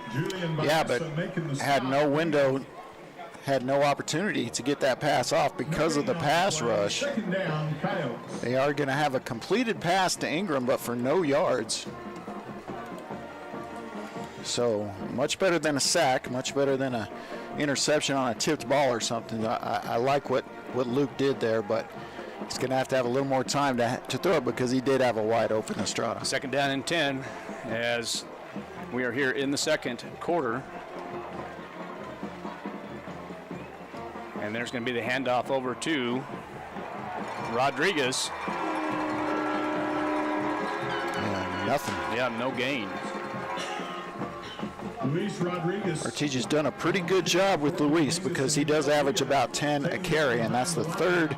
You know, he's had 4 carries of either 7 or 8 yards, and then 3 carries of either 1 or none yards. So, you know, they've done a good job on him as he's going to check out. That's exactly right. You know, we're always talking about the high-powered offense of Artesia, but how about the defense of the Artesia Bulldogs doing their job here in the second quarter? 7-0 is a score in favor of Roswell. 10:34 left in this second quarter. It's going to be empty set for the Roswell Coyotes. And Lynn in trouble, escapes trouble, and then going to gain about 2 yards. And there's going to be a flag on the play. Well, I think that's going to be on Roswell. That Artesia's acting like it's on Roswell. Might be. So it'll just be a field position situation if it's on Roswell, because they are likely to punt anyway. But here's the call from the White Hat. Now it looks like the officials aren't mic'd on the field, so we're trying to get you accurate information here. Yeah, I really thought they would be. It looks like they just picked up the flag. Oh, no, here we go. Okay, there's the indication. Personal foul on the Roswell Coyotes. And this is what we're talking about here. The Roswell Coyotes, like I said, they're going to have to, you know, be careful with all that stuff here in order to beat Artesia here in the Bulldog Bowl. You're going to have to eliminate the penalties and don't make crazy plays like that. All right. Looks like Anaya is about the 5-yard line. Awaits the snap. Reset the clock. And they're trying to say reset the clock here. He's saying reset it. One hand, 25. 25, he says. And started on his mark. All right. Got the play clock situated here. Well, it's still 4th down, though. Oh, it is 4th down. Yeah, so that's incorrect over here. That's a heck of a punt by Anaya. Boy, it was. That's the best punt I've seen this year from Anaya. 45-yard punt in the air with the fair catch. So that's hang time? Yeah, that's fantastic. Great punt from Anaya. And we'll also try to keep you updated from around the state. I know there's 5 state championships playing here in the state of New Mexico, and Kelly will get that for you here in just a moment. Yeah, we got scores. We'll get them after this play, shall we? Sounds good. All right, it's going to be 1st and 10. Ball from the 37-yard line. It looks like Derek Warren is still at quarterback, and we'll see if we can keep an eye on number 11, Bryce Parra, if he's back in the game or not. He is. He's got the football, and he's going to get tackled for a loss by Borrego. Yeah, big Daniel Borrego with the tackle, and looks like Parra might be hurt again. Well, or maybe still hurt from the previous injury. He may just not be able to go. And this time it's his Well, now shoulder. it's an arm injury. Oh, my gosh, Coach. Oh, my God. Look at him. Shoulder dislocated. Might be. No, it's... I look like his... Well, I shouldn't say. Yeah, we don't know. We'll get some information for you here in just a moment. And there's the quick pass over to the Artesia Bulldogs. Pass intended. Trying to get you a number there. Hotling, and it's going to be incomplete. It's going to be 3rd and long. Good coverage by Bolaños.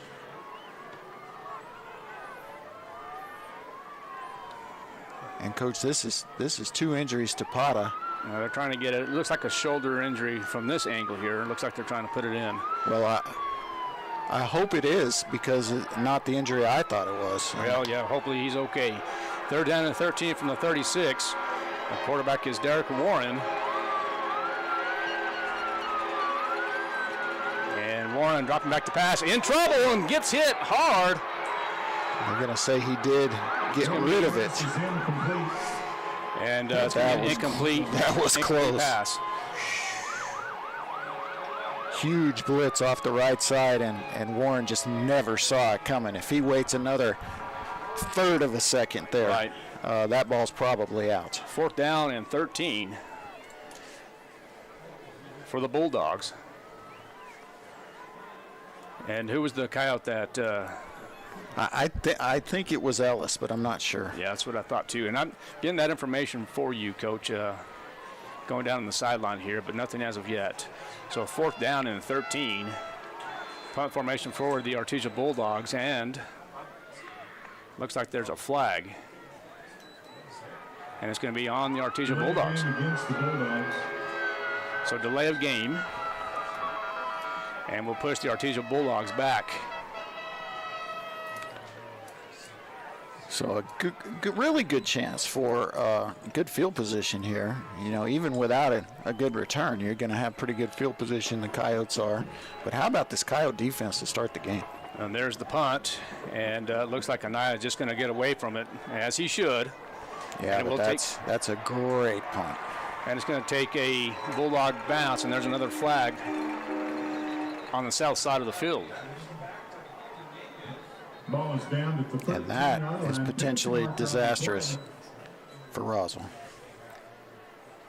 Let's see what the call is. If it's roughing the kicker or if it's well, and I wasn't even looking on the south side. I was actually looking the.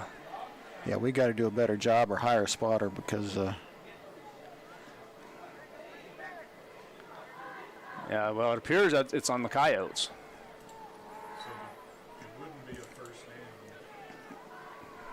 But not sure what the call is. We're getting it now. Personal foul. So they're saying it's a personal foul is the call against the Coyotes. Personal foul. So now here's the thing. Personal foul on the Coyotes now. Is it enough for a first down for the Artesia Bulldogs? Well, I think they're going to say is after the play, which doesn't make a lot of sense to me, or during the return. But it's going to be a half the distance. It's going to take them down to about the 7. All right, we are here in the second quarter. 9:11 left here. 6. Ooh. Yeah, in the first half, Coyotes do lead 7-0 in this 2025 Nusenda State Championship game. Possession foul. Okay, so they said post-possession personal foul, so that's why they keep the football. Would have been enough for a first down if it's before. Well, Jeff Lynn is hot over at the sideline. All right, well. And we weren't looking. Both of us were looking at the other end of the field for that punt. Now, this is dangerous here for the Roswell Coyotes. As we're talking about the defense here, look at that. Luis Rodriguez with the carry, but Soto does his job defensively and makes the tackle. Well, Marcos Soto is a special player.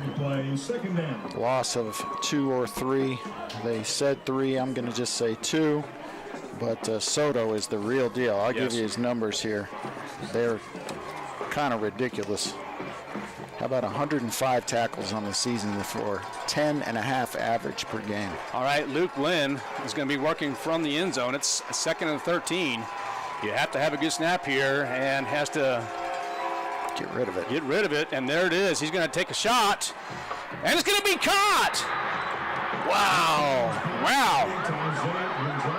So Isaiah Gonzalez with the great catch, but Coach, what about the throw from Luke Lynn from the end zone? Perfect. Standing in his own end zone, 38-yard reception to Isaac Gonzalez, and that couldn't have come at a better time. Well, what a call by Derek Gomez. I'll tell you what, Coach, and this is my opinion, I don't think I would have done that. Well, I mean, I agree with you. I think we probably go for something a little more conservative, but I love it. Love the play call. Look at this. Pass again, and it's going to be caught. And another first down for the Roswell Coyotes. Isaac Gonzalez. Yeah, 16 that time. And I'll tell you what a great fake, because I thought, penalty marker on the yeah, and that's going to be on the Coyotes, it appears. And Coach Lynn will continue to be hot if that's the case. He's got his arms out. Well, it might be a holding call, is what they're saying.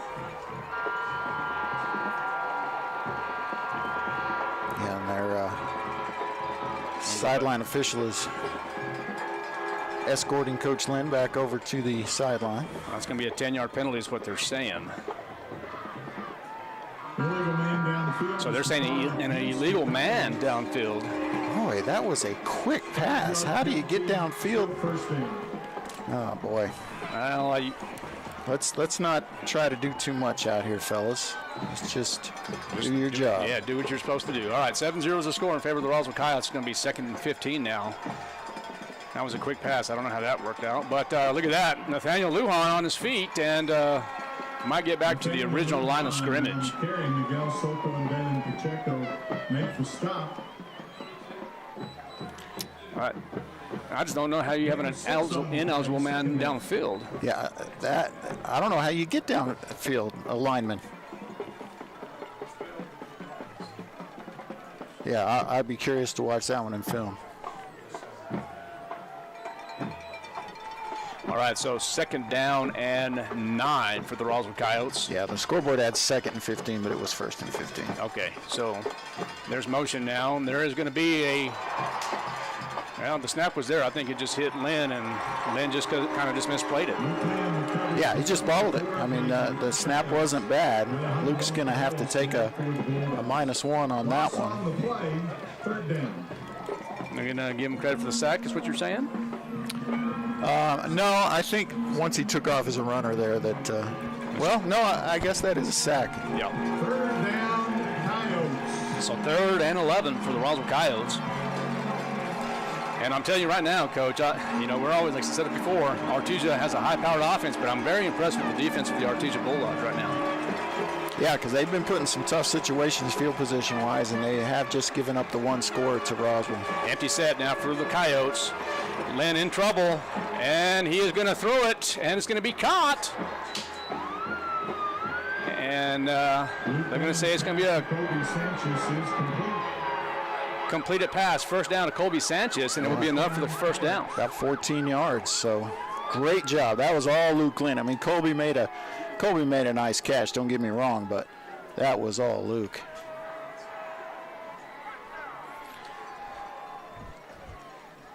Yeah, so 7-0 in favor of the Roswell Coyotes. It's about 5:53 left here in this first half. A lot of ball to be played here in this 5A state championship game. Luke Lynn in control here. Will control the offense, dropping back to pass. In trouble, and we'll just throw it away, and that's probably the right thing to do. Well, and that's his first incompletion of the ball game. So, and he threw it out on purpose. So that shows you the efficiency that we've seen all year. I mean, Luke's been unbelievably efficient and accurate, about 68% on the season for completion percentage, with a horrible case of the drops of those receivers early in the season, or actually kind of midway, right at the beginning of district, I believe. So, yeah, he's been super accurate, and he's going to need to continue to be. 2nd down and 10. Ball from 45. It's going to be on the left hash. Here comes Luke Lynn, and hand it off to Luis Rodriguez, and Luis Rodriguez in trouble. And, boy, just a swarm of Artesia Bulldogs.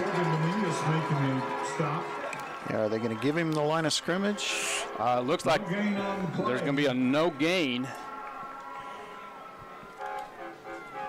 3rd down and 10. So 3rd and 10 here now. If you were Derek Gomez and Jeff Lynn, would you take a shot here on 3rd down? Well, I don't think so. I think you've got to, you already kind of burned them once on that deep in your own territory. I think you look for something that gets you past the sticks. All in Ingram at the bottom of your screen. Luke Lynn in pistol. Fakes the toss, and he's going to throw over to the right side, and it's going to be intercepted.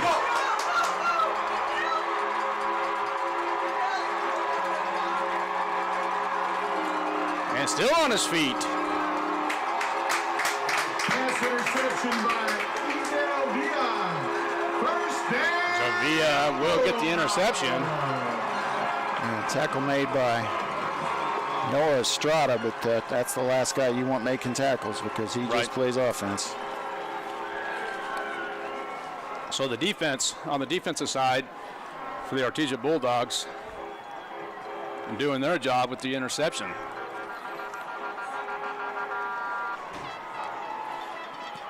All right, 1st down and 10 from the 49-yard line. The Artesia Bulldogs. It's going to be Derek Warren at quarterback.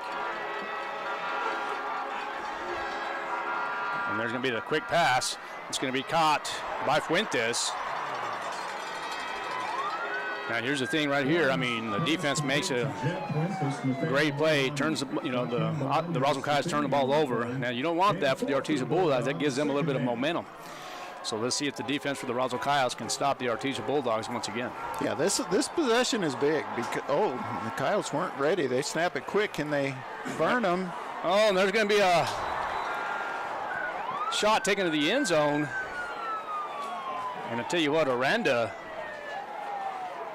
was running right with the Artesia Bulldog. I'll tell you what, he did a great job there because the Coyotes weren't set when they snapped the ball. They were not ready. So a great opportunity for Artesia on that play. Wait a minute, are we?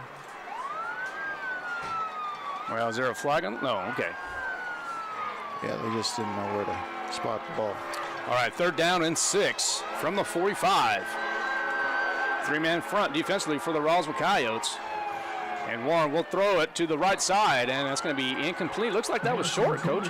Yeah, I think it just came out of his hand wrong. I think just kind of slipped. All right, so another 4th down now here for the Artesia Bulldogs. Now, if you're Jeremy Maupin, you going to go for it? I mean, I say absolutely.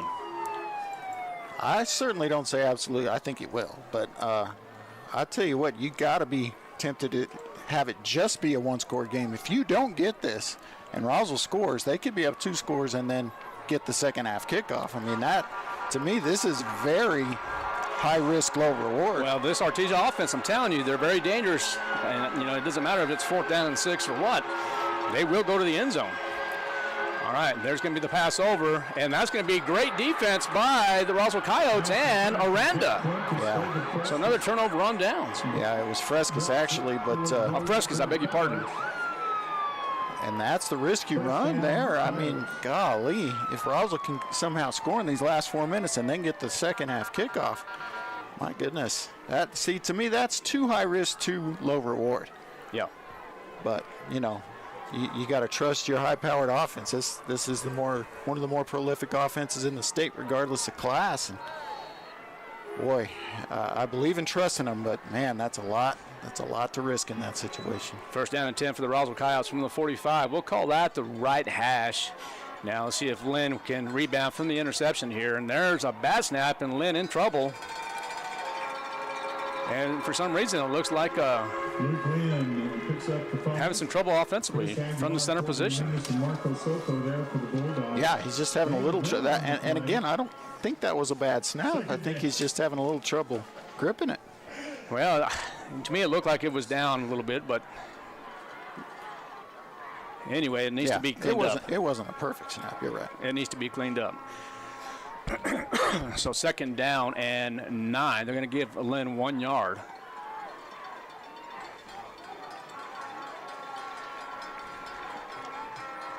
All right, so Lynn now in pistol formation.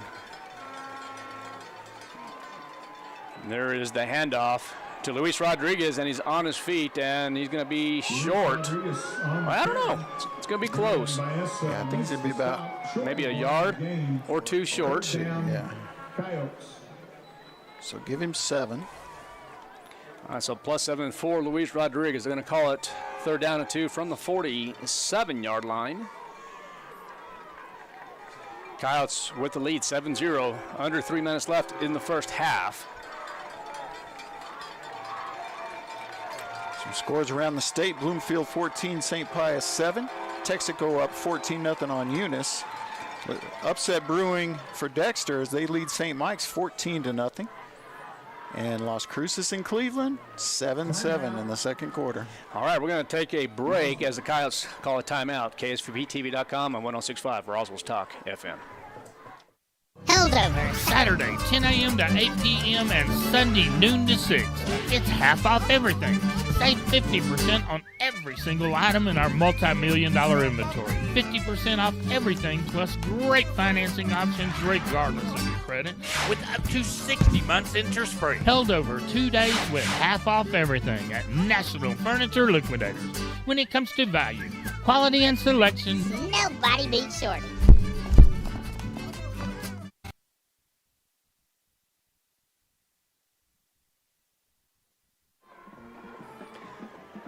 Welcome back to the Bulldog Bowl here in Artesia, New Mexico. We are here in the 2025 Nusenda Credit Union State Football Championship. Coyotes with the lead, 7-0 with 2:42 left in the first half. Coyotes called their second timeout. And it's going to be 3rd down and 2 from the 47-yard line. So at the top of your screen, you have Colby Sanchez. And also Luis Rodriguez in the tight slot. You'll have motion here in this formation. And there's Luis Rodriguez, and pretty close. It's going to be real close. I think they're going to have it. They're already telling them to move. All right, so it'll be a 1st down for the Roswell Coyotes. Big 1st down. Now if they choose, they can use up most of the clock, I think, or at least make Artesia use their timeouts.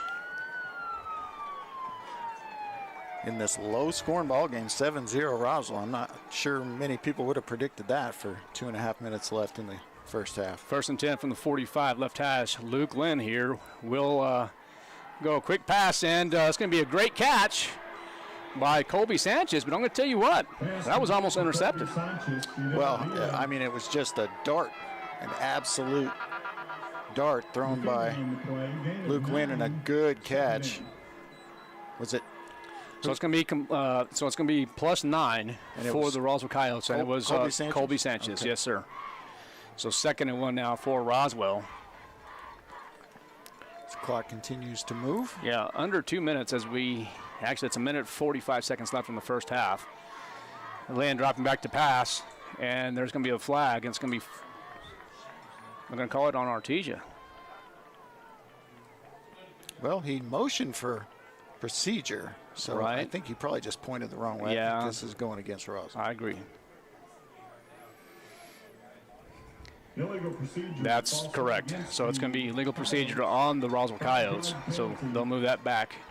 Still 2nd down. But there couldn't be a much better time to get a 5-yard procedure penalty than 2nd and 1. So this is not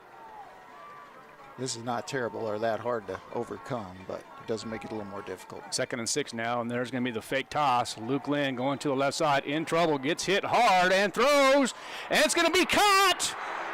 Let's see. Colby again. Colby Sanchez. I'm going to tell you what a pass by Luke Lynn, and gets hit and still throws it 50 yards. Under a lot of pressure, the 39-yard completion, and it will be 1st and goal at the 2. I mean, I'm telling you, he got hit hard, but threw it, but what a catch. And you just got to let Luke push ahead 1, 2, 3, 4 times here, because you got to keep the clock running or make him use the timeout. All right, this tight formation here, Luke Lynn will call his own number, and he is going to be close. No indication yet. So Lynn will be... Goodness, honestly, I think not scoring there is better. Well, yeah, you're utilizing the clock a little bit on that situation. You need to give Artesia as few seconds as possible, and we are down to seconds, 40 seconds, and don't snap this quick. Yeah, utilize the field clock, and there's Lynn there, and Lynn is like that. In, I think. Let's see. Still no indication. And that's a touchdown for the Coyotes from 1 yard out. Luke Lynn, and now the Coyotes lead by 13. Coach, they could have run that down almost all the way. 28 seconds is too much time to give Artesia with the football anywhere on the field. Yep, you're exactly right. I really don't like it, but take the score, obviously. All right, so now here comes the point after touchdown. Plenty of time for Artesia with 28 seconds left. And as we mentioned now, Coach, I said it once, I said it twice, I'll say it throughout this game. The Artesia Bulldogs with this high-powered offense, you're exactly right. You don't give Artesia any time. They can run it offensively, they can return it effectively, and you just don't do that. All right, so the score is 14-0 in favor of the Roswell Coyotes. We're going to take a break. KSVPTV.com, 1065 Roswell's Talk FM. Injury, surgery, or illness can set you back, but you don't have to recover alone. At Artesia General Hospital, our rehabilitation services team provides physical, occupational, and speech therapy to help you regain strength, mobility, and confidence. Take the next step toward recovery. Call 575-736-8174 today to schedule an appointment and get back to living life to the fullest. That's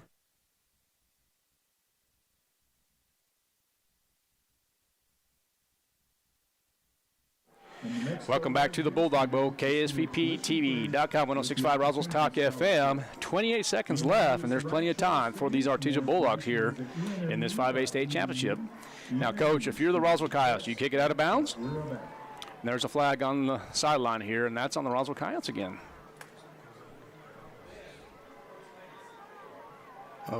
Yeah, so, Coach Lynn is over there in the official's face. I mean, this has to be unsportsmanlike on Coach Lynn. Well, I'm not sure what's going on. Sideline warning against okay, it's just the sideline warning. So that's good. I mean, that's I said that's about don't have you know, that's the only other thing I guess it could have been. Yeah, well, here's the thing again. So Ben Vera, you think he kicks it out of bounds? You kick it to the, well, you kick it away from the Artesia Bulldogs. Period. I'm okay with kicking it out of bounds. Are they going to try to pop it up here? Maybe. Maybe they just decide they're going to pop up every kick. And I don't like that. I'm not crazy about it. I don't like that. But I'll tell you what, they've had a plan, and it's hard to get long returns on those pop-up kicks, and you're giving. So to me, that is no different than just kicking it out of bounds. Right. So exactly why right. run the risk? Right. So I'm with you. But obviously their game plan was to pop it up no matter what. I'd be surprised if they do any other kind of kick today. All right, so 23 seconds left here in this first half. Coyotes do lead 14-0. But here's the thing. It did take 5 seconds off the clock. It did. You're right. Yeah. I mean, I guess there's that. All right, so here comes the Artesia Bulldogs, 1st and 10. Derek Warren at the quarterback position from the 38-yard line. God, they're so dangerous here with Roswell in the prevent defense. And they're going to go up the middle here, and that's going to be incomplete. Dangerous throw. And look who's that's Nathaniel Lujan playing defense there, and could have had a chance. Well, yeah, and there's several guys back there that are dangerous if they get their hands on the football. You've got Nick Anaya, who returns punts in at safety, you know, and then you throw Nathaniel Lujan out there with the football, winds up in his hands. I mean, they're very dangerous, especially against offensive players trying to tackle. 18 seconds, empty set now for the Artesia Bulldogs, 2nd and 10 from the 38 right hash. And you got to cover 2 defense for the Roswell Coyotes, and they're going to go a quick pass over to number 11. That's going to be Bryce Parra. Bryce Parra on his feet. And there's going to be a ball out. And it looks like... Nope, they're going to say it was down. Yeah, the Roswell Coyotes say they have it, but I think the ball was down. Pass complete to Bryce Potter. And it gets it down to 9 seconds.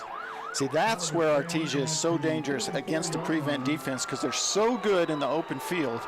And so if you have all of your defenders back, you know, playing prevent, then you've got an Artesia Bulldog, you know, that just has to break a tackle or two to get a big play. And gosh, they're just so dangerous in that situation. Well, you have 9 seconds left here in this first half, and the Artesia Bulldogs, they do call a timeout. But here's the thing, Coach.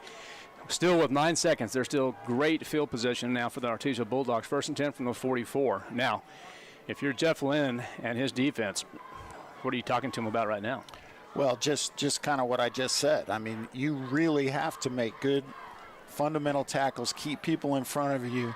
I mean, really swarm to the football once you see where the play is going. You know, they're only rushing 3. They've got all those extra defensive backs in the game. You can't go for a big hit.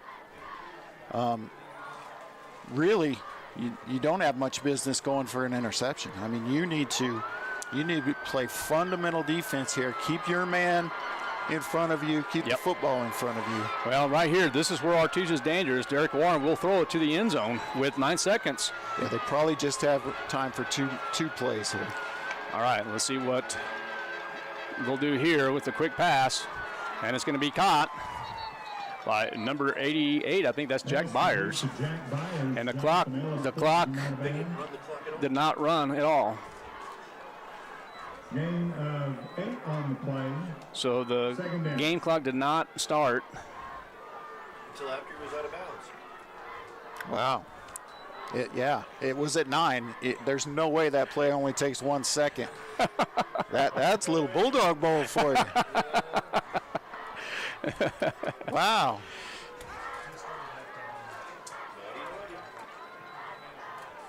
And let's see if they're going to make an adjustment here. Okay. All right. Okay. It's a little more like it. But they still might have time for 2 more plays if they get a quick one. Well, the Artesia Bulldogs in great field position right now, so you're right. They can make things happen with 5 seconds left in the first half. 2 timeouts as well. Yep. All right, empty set now for the Artesia Bulldogs. Quick pass again. I think that's Jack Byers. Yeah. Goes out of bounds with 1 second, and they're going to go to the end zone on this. Complete to Jack Byers. Isaiah Aranda defending on the play. First down, Bulldogs. First down for Artesia. That doesn't matter too much here, as this will be the last play of the first half, barring a defensive penalty. There's the... Wow, and they are going to try... Holy moly, a 48-yard field goal. And he has the leg to do it. Well, you got to be careful with this. I'll give you his numbers. I'm not sure I wouldn't have somebody return this. This is Segura with the kick and plenty of room. Wow. Well done. And the Artesia Bulldogs on the board. And the field goal is good. And there's a flag on the play. There's a flag on the play, so I'm not sure what's going on. But he had plenty of leg. Yeah, it looks like it's going to be on Roswell that they'll have to decline it unless it's well after the play, and then they could enforce it on the second half kickoff, depending on what kind of penalty it is. Artesia's leaving. They are asking the Artesia coach what to do. So here we go. Field goal is good. All right, the field goal's good. All right, so the half will be complete as both teams go into the locker rooms. Kyle Stu lead 14-3. We're going to take a break.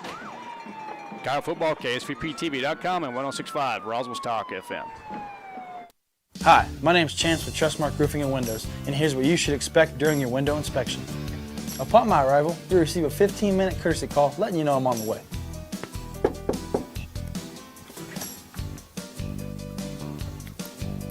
Once I'm in your home, I'm going to be checking for moisture indication, functionality, and any kind of energy efficiency improvements to the inside and outside of your home.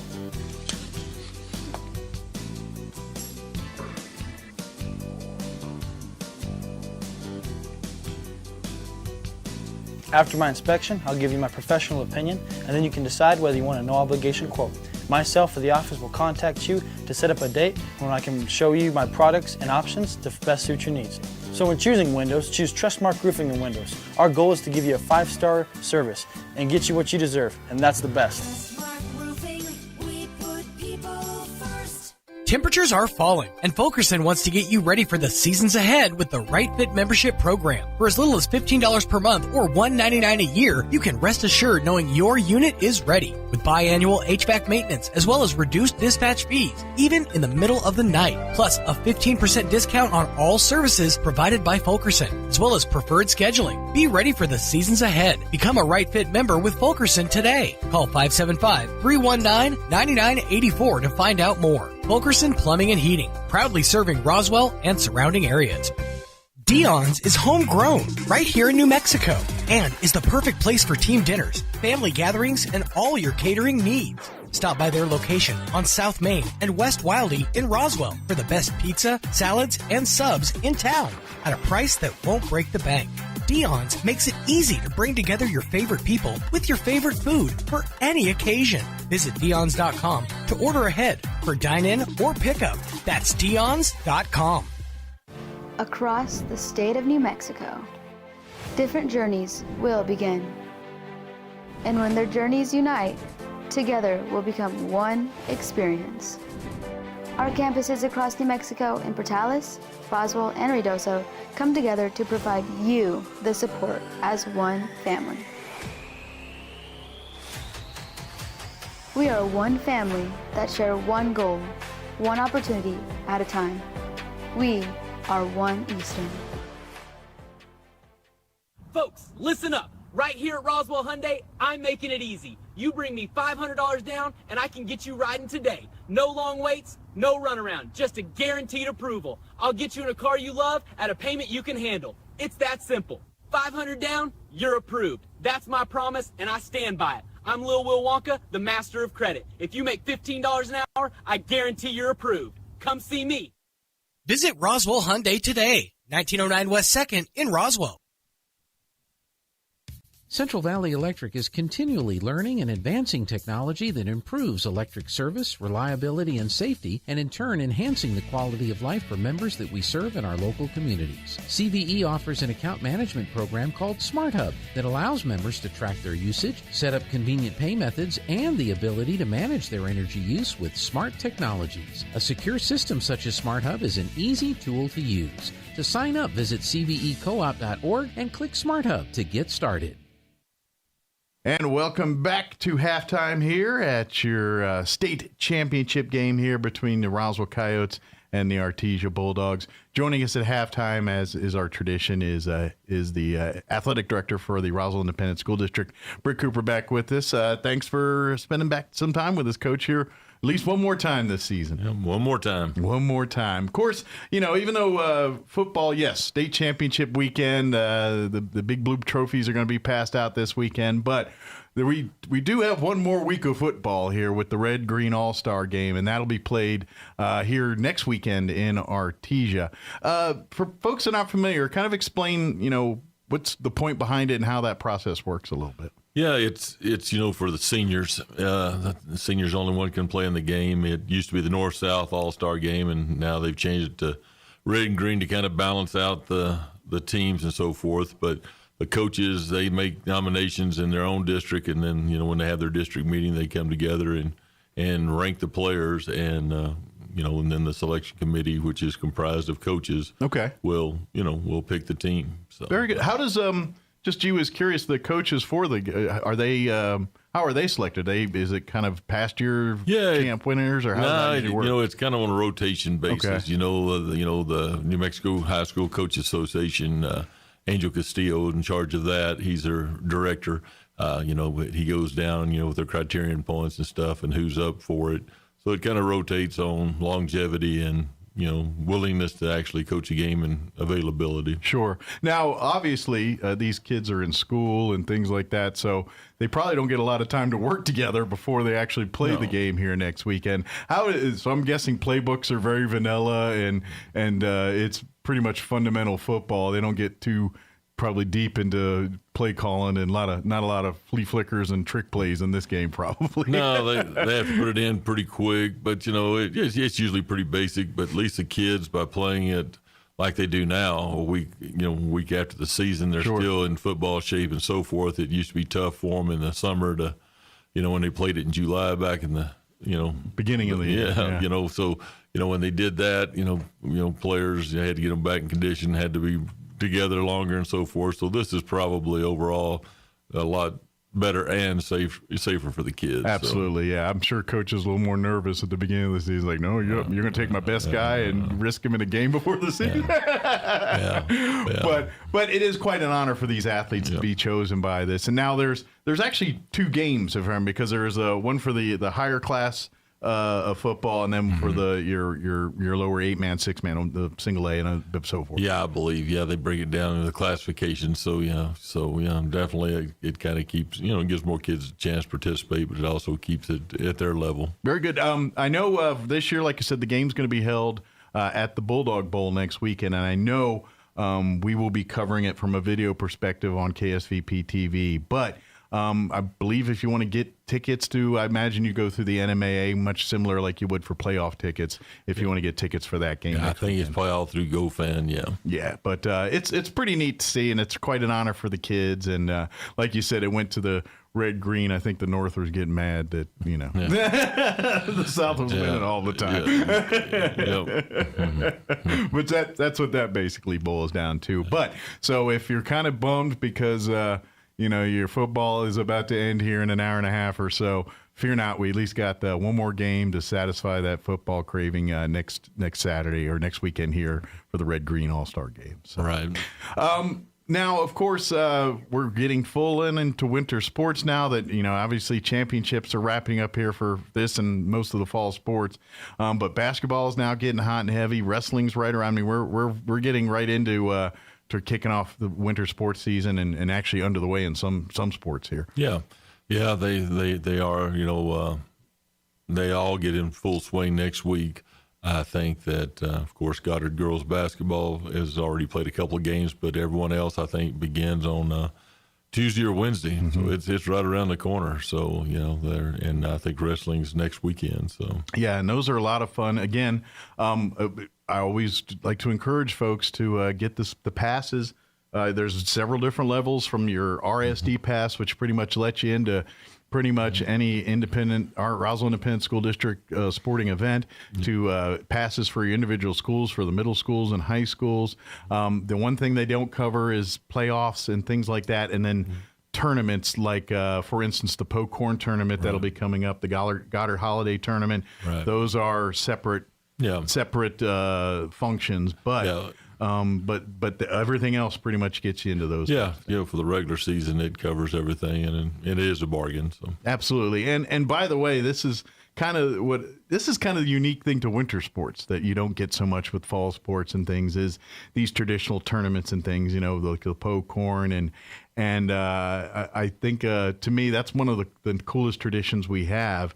Here coming up over the Christmas holiday is the Pocorn tournament. If for folks that don't know, it is really one of the most prestigious basketball tournaments in the state of New Mexico. It's got quite a history, thanks to the Optimists for keeping this tradition going. But it's not only is it a very steeped in tradition tournament, but because of the caliber of teams, generally teams covet going to this tournament, so you pretty much have quality basketball from start to finish throughout that week, kind of in between Christmas and New Year's. Yeah, we've got an excellent field. This year will be December 29th through the 31st, and we're playing the last day on New Year's Eve. We're playing it early to get the kids back out on the road for travel and so forth, but sometimes the calendar hits that way. But, Paladero out of Amarillo is coming back. They're the defending champs, and It'll be good. We've got Oregon Mountain coming over from Cruces. We've got Alamogordo, of course, Goddard and Roswell.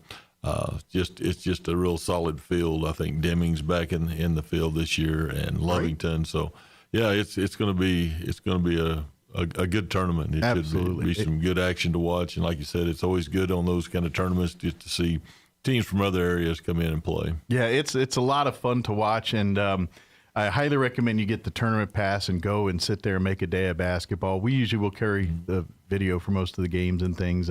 And of course, Roswell and Goddard schools are both amazing hosts, but the Optimists, they put out they do a great job of, helping settling these schools in as they're getting ready for the tournament, from the amenities they provide during tournament play. They go above and beyond. We couldn't run it without the Optimists. They've done a great job for a lot of years, the Sunrise Optimist, and Tracy Mumford being tournament chairman, he works really hard, and he's kept a quality tournament for us. Absolutely. And of course it does fall in, even though they're technically two different tournaments, but the Goddard Holiday Tournament with the girls happens at the same time. They kind of intermingle gyms, games on that. Yeah. So even though they're two different tournaments, they kind of are really one big tournament. Yeah, we play the girls in the afternoon, first 2 days, and the boys in the evening at both high schools. So you get to see some different teams, and it is two separate tournaments, but there's some great girls teams coming in as well. So we're looking forward to hosting the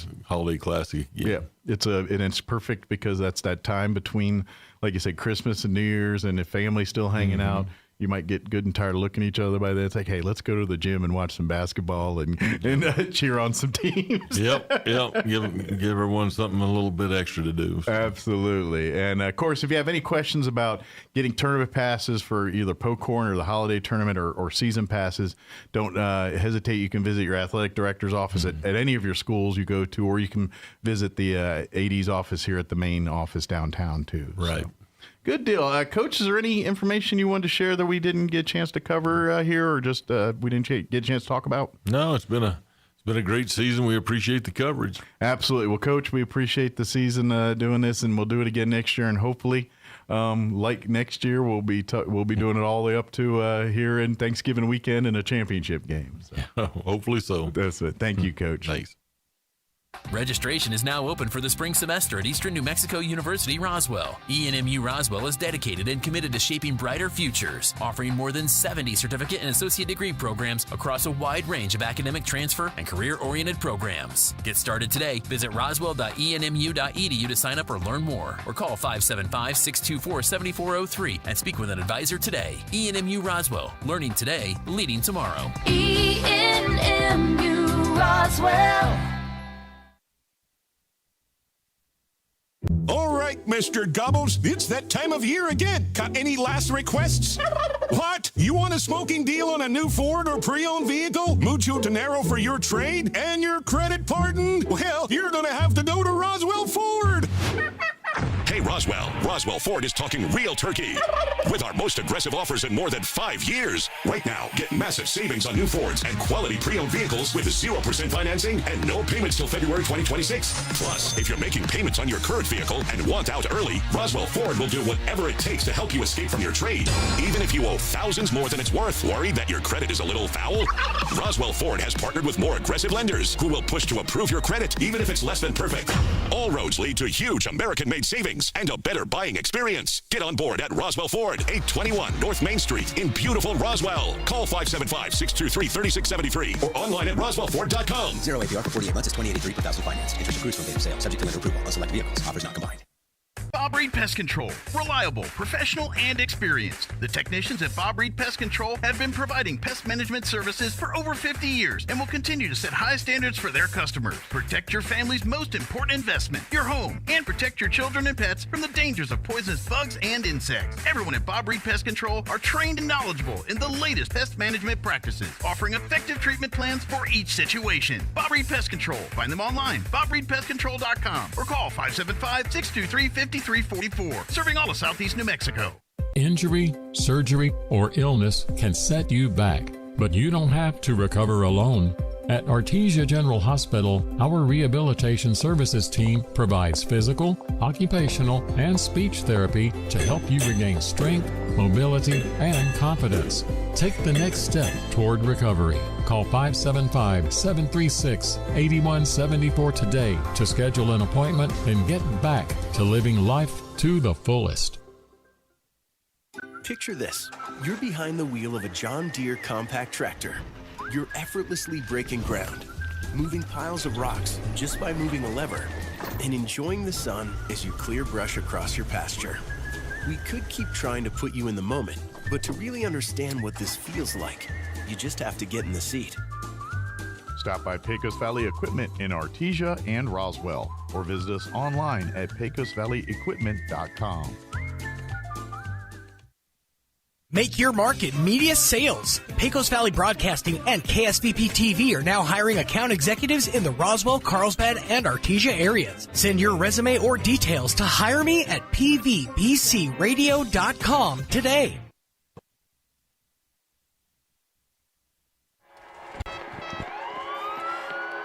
Welcome back to the Bulldog Bowl. We're here on the 25 Nusenda Credit Union State Football Championship game between the Artesia Bulldogs and the Roswell Coyotes. Coyotes with the lead 14-3 as both teams come out from the locker room. And Coach McDonald, do you have any statistics for us? I do. We'll start with special teams. Ben Vera, a perfect 2 for 2 on points after touchdowns. Those are extra point kicks. Nick Anaya, 2 punts for a total of 78 yards. 1 punt return from Nick Anaya for 8 yards, and no kickoff returns for the Coyotes in the first half. And that's not something I thought I was going to say at halftime of this ball game. Coyotes are led in tackles by Nick Anaya with 3, along with Jonathan Ellis, also credited with 3 unofficially. Cannon Ramage and Isaiah Aranda each with 2. Joaquin Bolaños, Noah Estrada, Nathaniel Lujan, Patrick Tadin, and David Frescas each with 1. 2 passes knocked down in the ball game, 1 by Frescas and 1 by Ramage, and an onside kick recovery by special teams ace Noah Stinson. Offensively for the Coyotes, just 42 yards on the ground in the first half for the Coyotes, and that's on a lot of carries. So a very, very good job by the Artesia defense against the run. Luke Lynn with minus 22, but that counts a 10-yard sack and an 18-yard loss on a bad snap. Brendan Duran, 1 carry for 3 yards. Allen Ingram, 1 carry, 3 yards, and a touchdown. Nathaniel Lujan, 4 carries for a total of 20 yards. And Luis Rodriguez, 11 carries for 38 yards, and that is about a third of his average yards per carry on the season. Luke Lynn was 7 of 9 for 120 yards and an interception. And those 7 completions went to Allen Ingram. He had 2 catches for 6. Isaac Gonzalez, 2 catches for a total of 52. And Colby Sanchez, 3 catches for 62 yards in the first half. All right, there's your first half stats. As we mentioned, Coyotes with the lead, 14-3. Kelly, I tell you what, is this what you expected the first half? Not at all in any way, shape, or form. I mean, I'm pretty well shocked right now that this is what we're looking at here for the first half. I mean, this Coyote defense has absolutely shocked me, and I'm one of their biggest fans. So this is incredible, and the offense has been pretty good against a very good Artesia defense. Well, one of the key things of this game right now, as you said, Coach, 42 yards in the first half on the ground, and that's pretty impressive by the Artesia Bulldogs defense. But here's another thing too. You and I were talking about there was 2 individuals that did not play against the Artesia Bulldogs the first time they played, and right now, Coach, there is I think that was Jonathan Ellis, and then of course Cannon Ramage. And they're in this ball game today, and tell you what, those 2 individuals right there are leading the team in defense, or in tackles, I should say. Well, leading the team in a lot of things. I mean, Ramage leads the team in tackles on the season with 68. Right behind him is Jonathan Ellis with 51. Ramage leads the team in tackles for loss with 12, leads the team in sacks with 4. Ellis adds 8 tackles for loss and a sack himself. Ellis adds 2 fumble recoveries. I mean, that's the heart of their defense. Absolutely. Those 2 guys. So that makes a big difference. Well, here we begin the second half. The third quarter, Coach, expect something different here in this second half. I'm going to tell you again, the Roswell Coyotes, they did have a couple of key penalties that, of course, it didn't affect them. But I'm going to tell you right now, in order to beat these Artesia Bulldogs in this 5A state championship here, in the Bulldog Bowl, you're going to have to play a perfect second half. Yeah, and, one thing that concerns me is Coyotes a little fired up, and they've had some unsportsmanlike penalties, I think 3 for the ball game. And if they get 3 in the second half, I think that makes their odds of winning very low. All right, first down and 10, ball from the 23. It's the Coyotes' ball. Here in the second half, the thing about it is the Artesia Bulldogs actually won the toss and elected to get the ball in the first half. And let's see if that's going to – oh, look at this right here. It's going to be positive yardage here for Luis Rodriguez. Yeah, I'm going to give him 7 there, one of his better carries on the afternoon, and getting him up to 45 yards on the day. Remember, he had over 200 yards rushing last week. Nathaniel Lujan had over 100 himself. So, right. That tells you how good this Artesian run defense is, because Roswell really does want to run the ball, and they are going to be committed to it, especially with a 2-score lead. Second down and 3, ball on the 30-yard line. Under 12 minutes left in the third quarter. Noah Estrada gets set, and there is going to be the toss over to the right side. Nathaniel Lujan with the ball, and going nowhere. Yeah, tried to cut it back to the last second, but that's going to be a no gain. for Nathaniel Lujan. But again, Roswell's going to be committed to it. I mean, especially in this kind of down and distance, I wouldn't even be surprised if they run the ball here on 3rd and 3. Yeah, 3rd down and 3. Ball will be on the 30-yard line, working that right hash again. Let's see if Luke Lynn will decide to pass here or if he'll hand that off over to Nathaniel Lujan. And there's that Luke Lynn in trouble. He escapes trouble. Wow, what a play by Luke Lynn. Look at that. Luke Lynn, 6'4", 220, and has the first down. Now, Coach, that's impressive. Swallowed up. I mean, swallowed up. That was impressive. You're right. He was swallowed up, but made something happen. Gain of 12. First down, Coyotes. And that's going to be another first down for the Roswell Coyotes.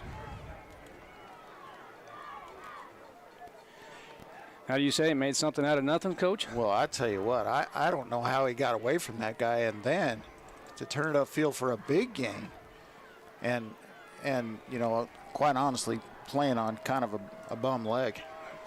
A little bit of one. So first down and 10, ball on the 45-yard line. Luke Lynn. There's that low snap again. Yeah. And they're going to have to get that going a little bit here. And good recovery by Luke Lynn. Yeah, Luke has had to play a little shortstop back there from the pistol. I mean, he's got snaps coming at him that look like ground balls, and you're right. They 100% need to clean that up if they're going to give themselves the best chance to win this ball game. You know, one of the things with Luke Lynn, you know, he is also a baseball player, but he does have very good hands. Very good hands, and, you know, he's one of the pitchers on the baseball team as well, and also plays, you know, a little bit of third base, I believe is what it was. But, yeah, good athlete here, but it's going to be 2nd down and 9.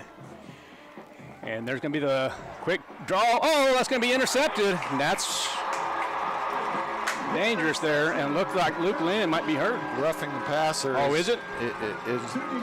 No, Lynn is going to be all right. It might negate it, though. Let's see if the interception will stand. Well, I'm looking at the interception. You're looking at Luke Lynn, and you're saying that it could be roughing the passer? Yeah, I think it's going to be 15 yards on first down. Well, it looks like it's going to be on the Artesia Bulldogs. It's going to be personal foul, roughing the passer. Personal foul, roughing the passer. And look at the crowd over on the visiting side. The Roswell Coyotes excited. Huge break. Ecstatic. Huge break because they had forced Luke into a bad pass. And I'll tell you what, that is a huge break for the Roswell Coyotes. And I'll tell you what, that's a change of possession. Well, that's a type mistake. You're exactly right. First down and 10, ball on the 39-yard line. Coyotes dodged the bullet there. And there is the snap, and it's going to be handed off to Luis Rodriguez, and will gain about 3 or 4 yards, maybe even 5. Yeah, I'm going to give him 4, but that's a good, solid play on first down against this run defense, especially. All right, they're going to give him 4 yards. So 2nd down and 6, ball on the 35-yard line. We'll call this middle part of the field. Actually, more to the left side, left hash, but we'll call it middle part. In the backfield, I believe that's Rodriguez. It is. So 2nd down and 6. And they have Hoover now in the ball game. He gets set. And there's going to be the toss over to Rodriguez. Rodriguez on his toes, and boy, nice tackle. I think that's Julian Baiza. Yeah. Julian Baiza makes the stop. Turned a big gain into a 3-yard gain. It's going to bring up 3rd and short. Gain of 3 on the play. So 3rd and 3. They're going to bring Lujan in for Rodriguez. No, Rodriguez is going to stay. You have them both in the game. They are, as Gonzalez will check out. Yeah, Hoover in the ball game. Noah Estrada comes out. Look for a running play here and just kind of a commitment to go for it if you don't get it. All right, so you're going to have motion in this offense. And there's going to be a handoff. Oh, Rodriguez from the 15, 10, 5. Touchdown, Coyotes. 32-yard score for Rodriguez. I love that little counter. And I'll tell you what, for a guy who thought he was checking out on that play, I'll bet he's pretty glad he didn't. didn't go to the sideline. 32-yard score for the sophomore. Yeah, and just good things happening with Luis Rodriguez. And really became a star in the middle part of the year. All right, Ben Vera set to kick the point after touchdown. Score is 20-3. And let's see if Ben Vera, there's a high snap, and able to. It looks like it's good. All right, Coyotes lead now 21-3 here in this third quarter in this 5A state championship game. We'll be right back. Coyote football, KSVPTV.com and 106.5 Roswell's Top. At Roswell Hyundai, we believe everyone deserves a second chance. Good credit, bad credit, doesn't matter. You're approved, so fly in today with guaranteed credit approval or we'll hand you $1,000. Visit Roswell Hyundai today, 1909 West 2nd in Roswell.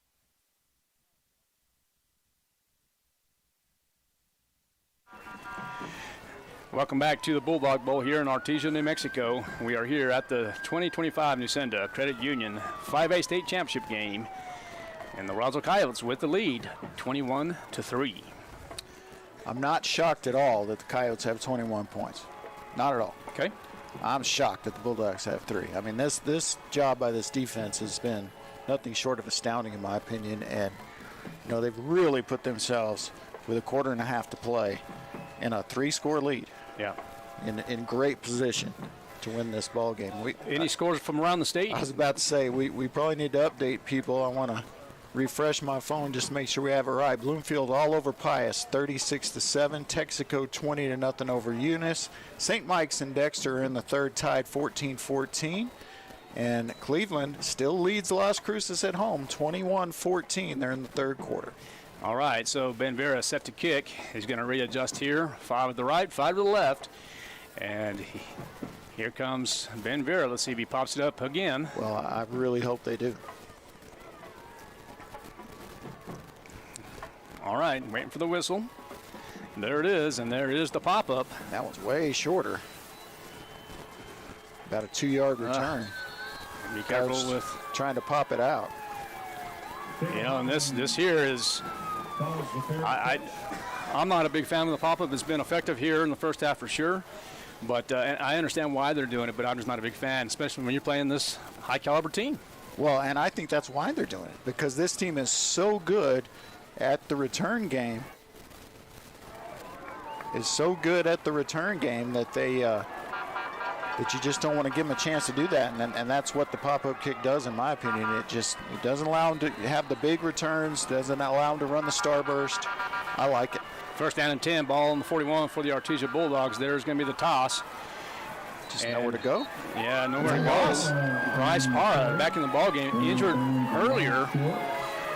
Faustino Tarin's going to get credit for a tackle for loss in that play, forcing him out of bounds at the 40. So they're going to have it a loss of 1, second down and 11. Secondary is going to have to be prepared at all times in this ball game. Oh, man. I mean, you just have to be so disciplined now. I mean, all times. Yes. Every play, everybody has to be disciplined because they can get you from anywhere at any time. All right, it's going to be second down and 11. Quick pass, the first level here. And looks like, I thought the ball was loose there for just a moment, but it's going to be a completed pass. Ramage hit him hard. It's going to be a completion for 6 and going to bring up 3rd and 5. Third down.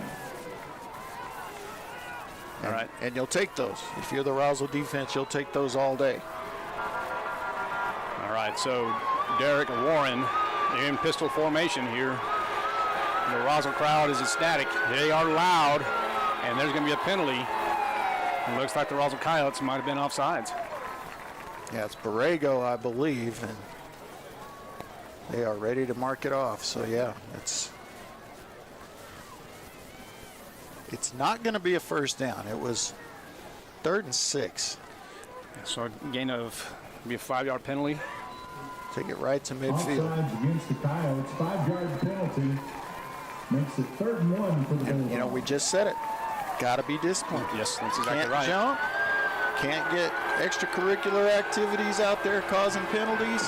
Watch the ball. And now here it is, 3rd and 1. Stay with your assignment. And secondary has to be careful here. They actually have the field clock now. It starts. Yeah, 3rd and 1. They might take a shot, but they're playing it more conservative. And Warren's going to slide for the first down. Slid late. They were a little upset that Ellis kind of jumped on him, but you got to slide sooner than that and more feet first than that if that's what you want. There's nothing wrong with what Ellis did on that play. First down and 10, ball on the 47-yard line, and that's going to be left hash for these Artesia Bulldogs. Derek Warren, the senior quarterback, driving back to pass. In trouble, goes out to the right side, and there was confusion on that play. I think the quarterback in the center went, and the rest of the O-line and the D-line didn't. So that was an odd play there. Yeah, the pass was intended for Sawyer Whitehead, incomplete. It's going to be 2nd and 10. There again, got to be ready. That was an opportunity to maybe get a sack or on a busted play like that, but it works out okay with the incompletion. All right, so you have of course, that was going to be a slot back here. Derek Warren looking to the sideline, talking to head coach Jeremy Maupin. They're going to get a delay. This delay. And it's going to be a delay of game on the Artesia Bulldogs.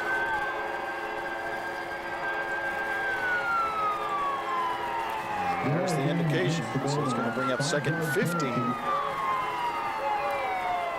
So a chance for the Coyotes if they can stop them for 2 downs here. Although you might have to stop them for 3 depending on what happens in the first 2. All right, here is a 2nd down and 15 situation. Ball on the 48 left hash for the Artesia Bulldogs. Warren is rolling out to the right side. He's going to take a shot, and that's going to be almost intercepted by Anaya. Actually in and out of the hands of Anaya. I'll tell you what, Anaya, can't say that's defensive back hands. He's the punt return. Right. I mean, he's supposed to have as good a hand as anybody on the team. You got to have that one against the Artesia Bulldogs. Well, if he had that opportunity to, he had the opportunity. If you would have caught it. Oh, man. Oh, he probably scores. I mean, he's that dangerous in the open field. But I'll tell you what, Warren just does not look sharp. He had a guy wide open there. He had Zarate wide open. And I guess just didn't look to him and instead throws the ball right at Nick Anaya, who can't make the catch. 3rd and 15 now. The ball on 48 due to the incompletion. And Warren in trouble. And there's going to be the pass, and it's going to be caught. Ball's out. The ball is out. Yeah, that's a turnover. It is. So Jack Byers with the catch, and there's going to be discussion. Well, the official threw the marker down and a penalty flag. So there's a lot going on this play. All right, so we don't know what's going on just yet. A lot going on. A lot of discussion here. Coyotes say it's their ball. The Artesia Bulldogs say it's theirs. There's a flag on the play. A lot to sort out because first they have to determine whether or not it's a fumble after the catch. Right. And then they got to assess the penalty and decide where during the play that happened. And Coyotes are... All right, so a lot of discussion. Yeah. They're going to say it's Artesia ball. All right, here's the indication. So you have a personal foul on the Coyotes. And it's going to be a first down for the Artesia Bulldogs. Well, so everything went Artesia's way on that one. So it's going to be half the distance of the goal line due to the personal foul. So Jack Byers with the reception. Yeah, they're going to say Byers was down. So no fumble and I guess an unsportsmanlike of some kind. But where was the unsportsman? Yeah, right. I can't imagine because unless I didn't see a face mask indicated. All right, so 1st and 9 from the 9. That's why we need them mic'd up, especially in a championship game. All right, and there's the little toss, and it looks like the Artesia Bulldogs are going to score. So Bryce Parra with the touchdown for the Artesia Bulldogs.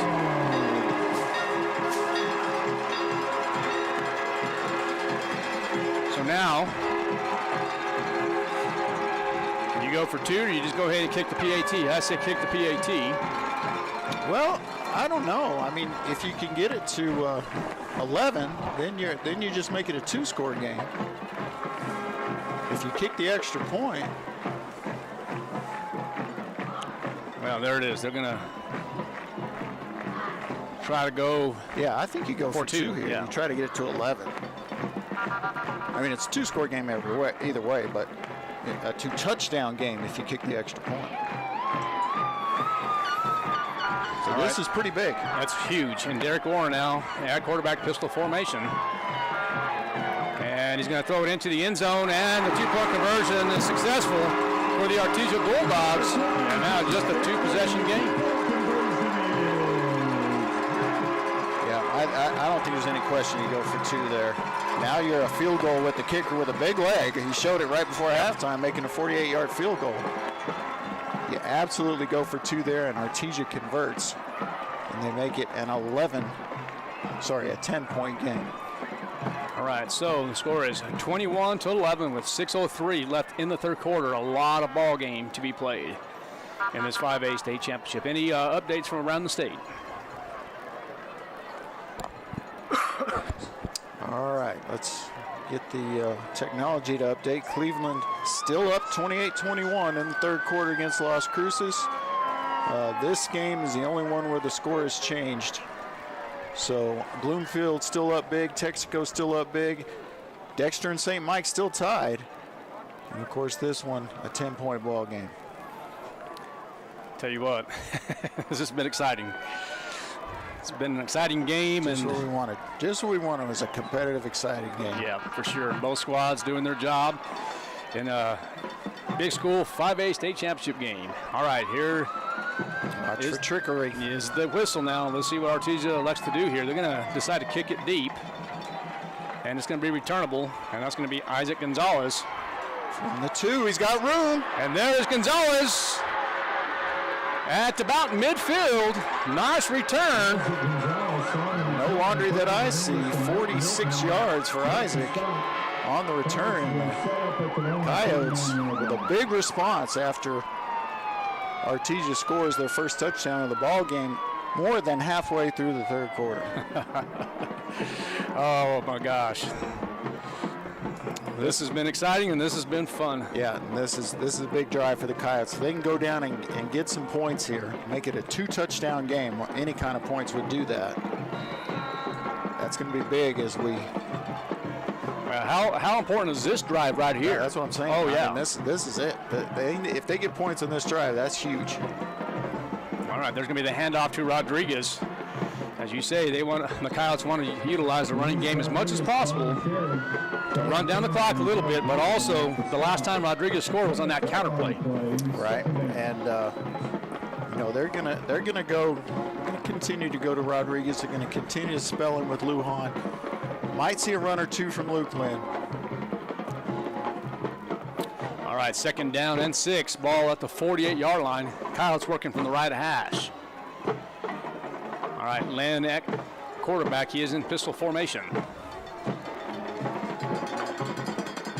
And there's going to be maybe a busted play possibly. Yeah, but Luke's going to wind up getting 3 yards. 3 on that, yeah. Give him 3. So we'll go 3rd down and 3 for the Roswell Coyotes. Brings up 3rd down and 3. All right, so we'll call the ball at the 45-yard line.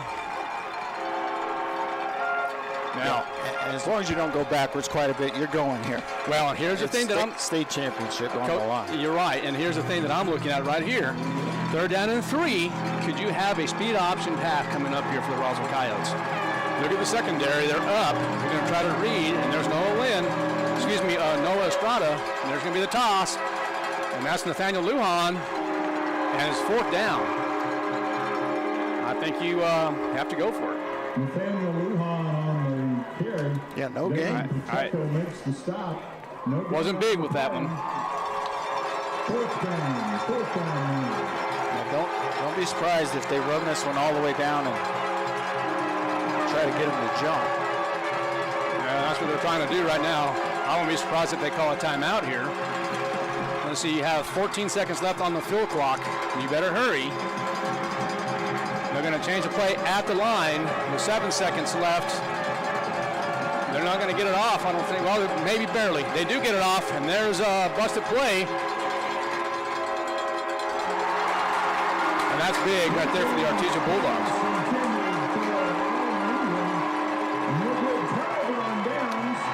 Well, I'm fine with going there. I don't like going there the way they went there. It seemed chaotic. It seemed kind of last minute. It didn't seem like they were overly prepared for the play call. Not crazy about that. This is where Artesia would take advantage of things like this. I mean, you had a busted play here. If Artesia can score on this drive, they're back in this ballgame. 21-11 is the score in favor of the Roswell Coyotes. And there's Derek Warren. He's going to take a shot and has an open man. And no flag? There's going to be no flag. Coach, I thought that was pass interference. Well, honestly, I did too.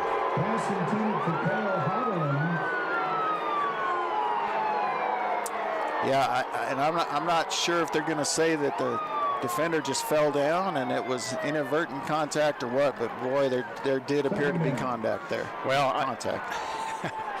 And Coach, and you and I we're two guys that kind of tell it like it is, and I thought it was pass interference on the Roswell Coyotes. Yeah. All right, so second down and 10, and here's where Artesia going again. The secondary's got to be prepared right here. There's that speed option, and there's going to be a flag on the play, and that might be coming back. Yeah, I think it is. It's going to wind up being about an 11-yard carry, but Ramage making the stop for the Coyotes. I think it's going to be a hold. Well, Coach, you and I were talking earlier before this game started. We didn't see a lot of people around the stadium, but now look at this. Yeah. This place is sold out. It's packed. Yep. Standing room only. As expected. Holding against the Bulldogs. So it will be a confirmed holding call on the Artesia Bulldogs. So first and 20 from the 35. You can now. I think there's actually less of a chance of shots way down the field now. I think they're going to go to their mid-range game for the next two plays and try to get the first down instead of trying to hit the home run here. So you have second down and 20. Yeah, that's what I'm saying. These next two downs, I think they're going to go, on the 10-yard variety passes instead of the deep ball. And they're just going to throw it up there. And I'm wrong as usual, but I'll tell you what, Warren looks off to me. Well, he might have been a little bit in the first half, but I'll tell you what, very exceptional athlete, and you're right, he has been off a little bit, but can't take it for granted. No, I mean, he'll still get you, but his completion percentage, is usually quite a bit better than that, and usually at a 64% clip. That's not in Luke Lynn territory, but it's close. Right. Well, third down and 20 now. There's that secondary. They're up a little much. I still think you got to play them back a little bit. I agree. That second level, and here it is again. They're going to try it again, going up, and there's a man open. Wide open. Just as we talked about, the secondary has to be prepared. Yeah, Frescas is hurt. Got hurt. He was limping down the field. And if you're going to limp down the field on a play like that, you better get yourself out of the game right now. Yeah, right now.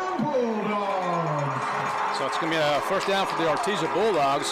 Kyle still with the lead 21-11 in this 5A state championship. 3:17 left in the third quarter. Yeah, now the coaches see it and get him off, but Frescas himself has got to get himself out of there, and now we got a timeout. We're going to take a timeout too. Kyle Football on KSVPTV.com and 106.5 Roswell's Talk FM. Santa is coming to Roswell Nissan. Yup, the big guy himself along with Mrs. Claus and the whole crew are coming to Roswell Nissan Friday, December 12th from 4 to 7 p.m. Bring the whole family down for a magically fun afternoon. Enjoy story time with Mrs. Claus, ornament decorating, cookies and hot cocoa, and of course, free pictures with Santa.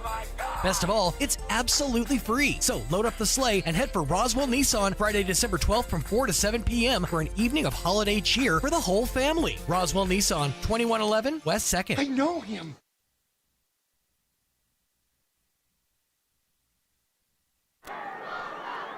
All right, we are back. Mac Chase Field, the Bulldog Bowl in Artesia, New Mexico. The Coyotes call a timeout. Now, here's the thing. Fresco's is hurt. He's out of the ballgame as we're at this moment. But that's a big, big timeout. Yeah, that's a timeout that you really want to utilize in the fourth if needed. Almost for sure are going to need. All right, here's Derek Warren. And he is in trouble, and there's going to be a flag on the play, and it's going to be caught, but that might be a holding call. Derek Warren's pass complete to Trent Edmonds. Hold or a block in the back, one of the two. It is going to be on the Artesia Bulldogs. Penalty marker on the play. It was pretty obvious. Galman had beat his man and was just basically tackled from behind. So it depends on what you want to call here, but it's definitely going to be a... Well, it's going to be on Joel Ochoa is what it looks like. Who's not happy. Oh, holding. And it's still going to be a first down, so still first down. Be first and 20 from the 40. So they got to get to the 20 for a first down. But that's nothing to this offense. No. 3 or 4 downs to do it. 2 eligible receivers at the top of your screen, 3 at the bottom of your screen. Empty set for Derek Warren. And be careful with that third level here. Warren awaits the snap. And there's a little toss, and that's going to be a hold. No, was there time even to hold? On the receiver. I thought it was offensive. Oh, yeah. It thought it appeared was offensive pass interference, yes. Okay. Looks like it's just going to be a flag-free play, and it's going to bring up 2nd and 20. So now, I would assume that this is too far to kick, although he would have made the last one from this distance. If you don't get any more yards here, you see Artesia punting? No. On 4th and 20? I know it's not. I don't. It's 2 downs away, but. All right, there's going to be the pass again. In trouble is Warren, and he's just going to step out of bounds. I was really, really worried right there. I thought that Ken Ramage might have, tackled out of bounds, but he didn't. He was smart about it. Well, that's, I guess you'll say no gain on that. Well, there's 3rd and 20, so yeah, no gain. Give Ramage credit for the tackles. He forces him out of bounds, but all right, great stand here so far. They still got 2 downs, though. Like you said, they're probably going for it on 4th and 20 if they go incomplete here. There's that fake toss going to the left side, and Warren in trouble, and he's trying to escape trouble, and he's going to throw it. Has a man open, and in and out of the hands of number 11, Bryce Parra. And now it's going to bring up a 4th and 20 situation for the Artesia Bulldogs. Good pass by Warren. That's right. So that kicker's good, but I don't think he's 58 yards good. Well, I think he is. With no breeze. They're thinking about it, but I think they're going to go for this. Well, you see Warren out there in the huddle. He is going to go for it. The Bulldogs have to get to the 20-yard line. Yeah, and the Coyotes have to be aware of that. Keep everybody in front of you there. And there's going to be the pass situation. They're going to take a shot, and that's going to be overthrown. Way overthrown. And let's see if there's any flags. Skim the field. After the play. After the play, and who is it on? It looks like it's going to be on the Roswell Coyotes. You've got to be careful and got to be smart.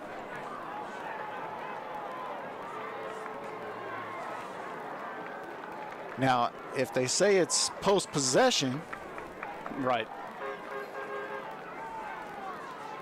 because the only thing it can be is an automatic first down penalty to have Artesia keep the ball.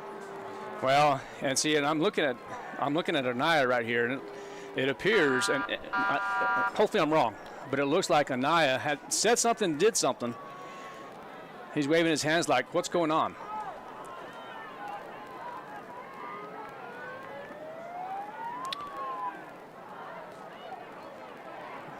Okay, so dead ball. Personal foul on the Coyotes. On Anaya. After the possession. So Roswell will maintain possession. So they'll just be backed up to the 25. But I believe it'll be 1st and 10. Correct. Because it was after. So the Coyotes will maintain a 2-score lead. They'll get the football, get their second turnover on downs. But what they need now is to get that running game going, and Artesia is going to be playing for that. So do you take advantage and take a shot or two? As of right this moment, with 2:28 left in the third quarter, absolutely not. I think you utilize the clock as much as you possibly can, and then you try to get into the fourth quarter. Now, as I say that, if you get into past midfield or anything of that sort there, then there's a possibility that you might do that. Right now, the running game, you have to, in order for this game for the Coyotes to win this ball game, you're right, Coach. They have to utilize that running game, and it has to be effective. Well, that's a good play on first down. Nathaniel Lujan with a 5-yard carry, pushing the pile, and Nathaniel Lujan has had a hard-earned 8 carries for 26 yards. So now Rodriguez checks back in. Yeah, 5-yard gain, 2nd and 5 from the 30. The Coyotes with the ball. And look at that. Luis Rodriguez will have a first down. Yeah, he just doesn't need a whole lot of space to scoot through there and pick up positive yardage. He's hard to tackle initially because it's hard to get a hand on him. Sure. All right. He's up to 95 yards in the ballgame. All right, so about 1 minute and 35 seconds left in this third quarter. Coyotes do lead 21-11. 1st and 10 from the 36, left hash are the Coyotes. There's the snap, and here is Lynn with the draw, and it's going to be effective. Look at Rodriguez, he's on the 35, 30, 25, and finally brought down. So what a run. He's over the century mark now, and great carry by Luis Rodriguez. 39 yards and right up the middle on the delayed handoff. And I'll tell you what, you know what sold that? Luke Lynn. Absolutely. I thought he was throwing it. I thought he was throwing it too. And I thought they might go quick here to try to catch the Artesia defense on their heels, but instead they're gonna change some personnel. Yeah, you have Nathaniel Lujan now in the ball game. It's going to be 1st and 10 from the 25. And here I'm okay with the pass if you can. But there's Lujan now with the ball, and he's going to gain about 3 yards.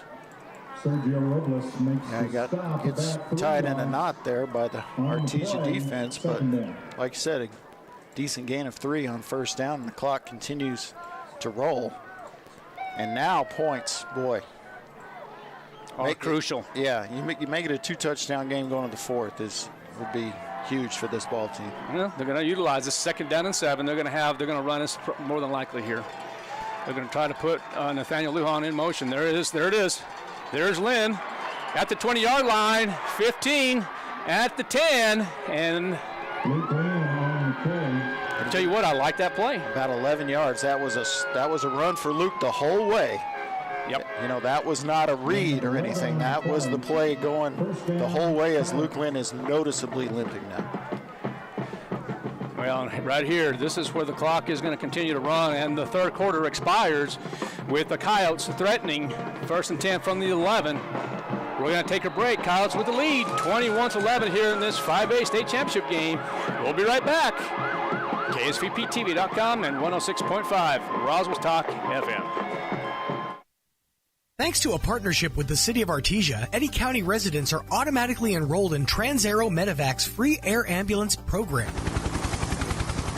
ensuring no out-of-pocket costs if flown by TransAero. You can print your membership card on the City of Artesia's website. Keep this card with your ID and health insurance to act as a request for TransAero Medevac. Eddy County residents, take advantage of this free benefit and make sure when you need it most, fly with TransAero Medevac.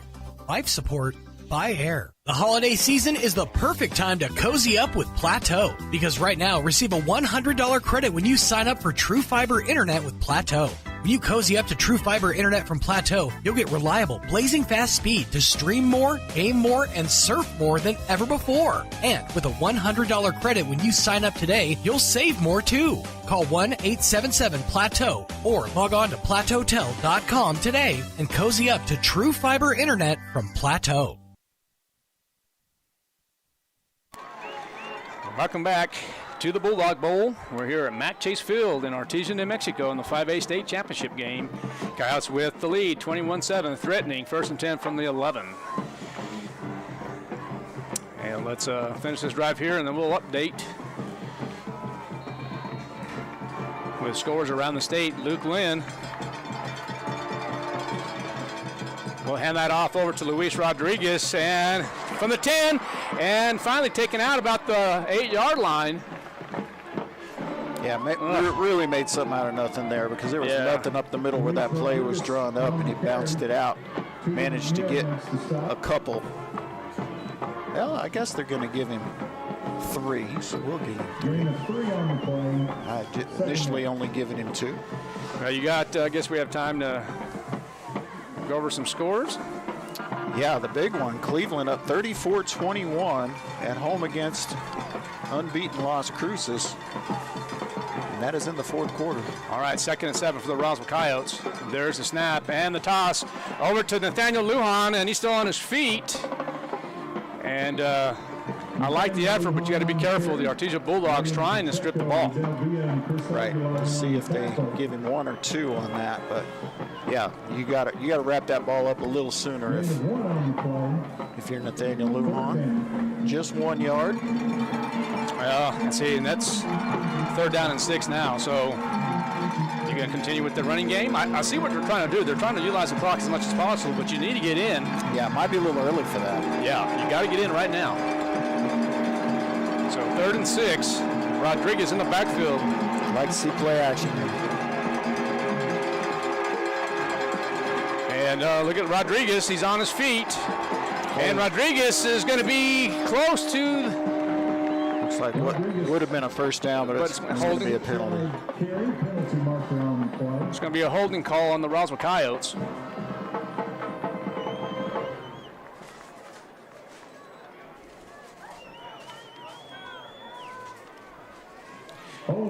All right, so it's going to be a hold on the Coyotes, but here's the thing.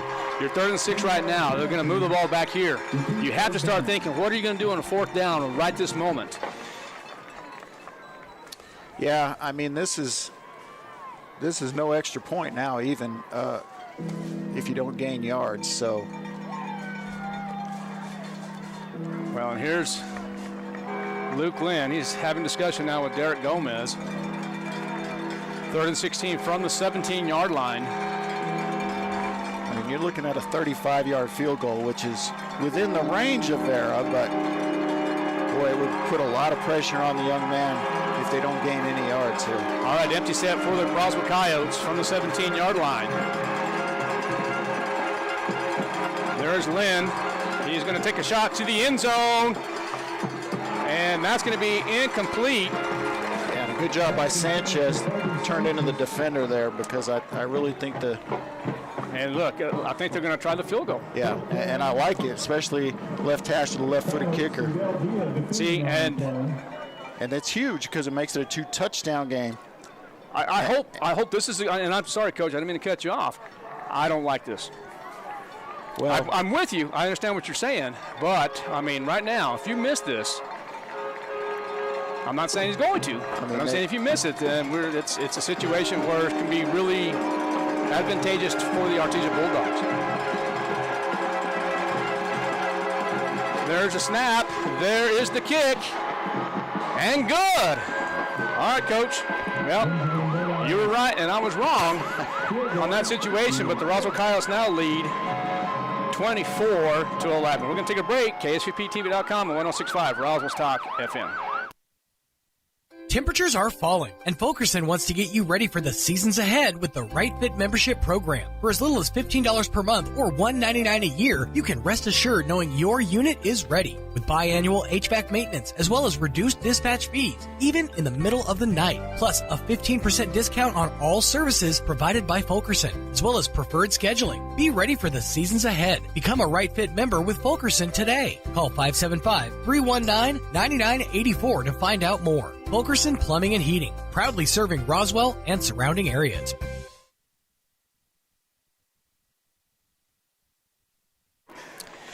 Welcome back to the Bulldog Bowl, Mac Chase Field in Artesia, New Mexico, and a 34-yard field goal by Ben Vera. Coach, there's been 2 field goals in this ball game, one from 48 and one from 34.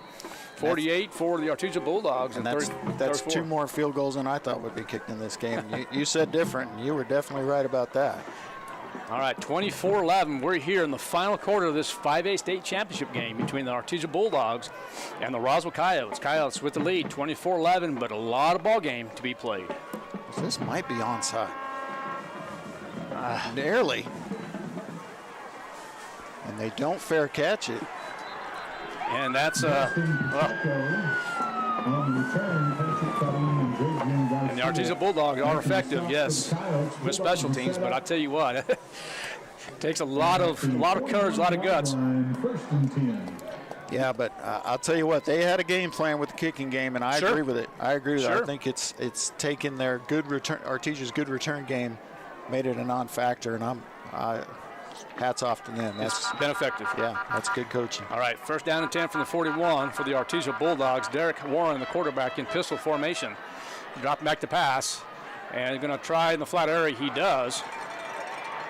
And I think that number 13, it's going to be Sawyer Whitehead, will stay in bounds. The clock will continue to run. All right, more than ever, the Coyotes have to be disciplined. That's Danny Castro on the tackle, Coach. All right. Oh, what's going on here? I heard a whistle. Yeah, someone's got a whistle in the stands. All right, so Bryce Parra with the carry. First down, Bulldogs. And a first down for the Artesia Bulldogs. The secondary is going to have to be prepared right here. First and 10 from the 41. And now it's empty set now for the Artesia Bulldogs. Watch quarterback draw. There's the ball! And the Roswell Coyotes gain possession. That ball was knocked out by Gabe Villegas. And recovered, I believe, by Jonathan Ellis. Recovered by Gabriel Venegas. Oh, and that's huge for the Coyotes. A turnover in that situation. Yeah, you capitalize on this. You capitalize on this, and you have to utilize the clock now with the run game. Oh, absolutely. If you can get a march down the field, get some more points. I mean, a 3-score game, even for Artesia, is going to be really tough, especially if you take a considerable amount of time off the clock. There's Luke Lynn, hands it off over to Rodriguez. And look at Rodriguez. He's powerful, isn't he? Gain of, you're going to give him 5? I am. For the littlest guy on the field, just powering through the defenders. Up to 142 yards on the day, and boy, what a surprise. Not that he would maybe play and not a surprise that he's good, but the impact that he's had on this football team this year has been remarkable. All right, 2nd and 5 for this Coyote team. Ball on the 42-yard line on the right hash. 9:17 left in this contest. And they're going to keep feeding Rodriguez. And Rodriguez will have no gain. Actually, he might lose it. Let's see where the ball is going to be spotted. Looks like right at the line of scrimmage.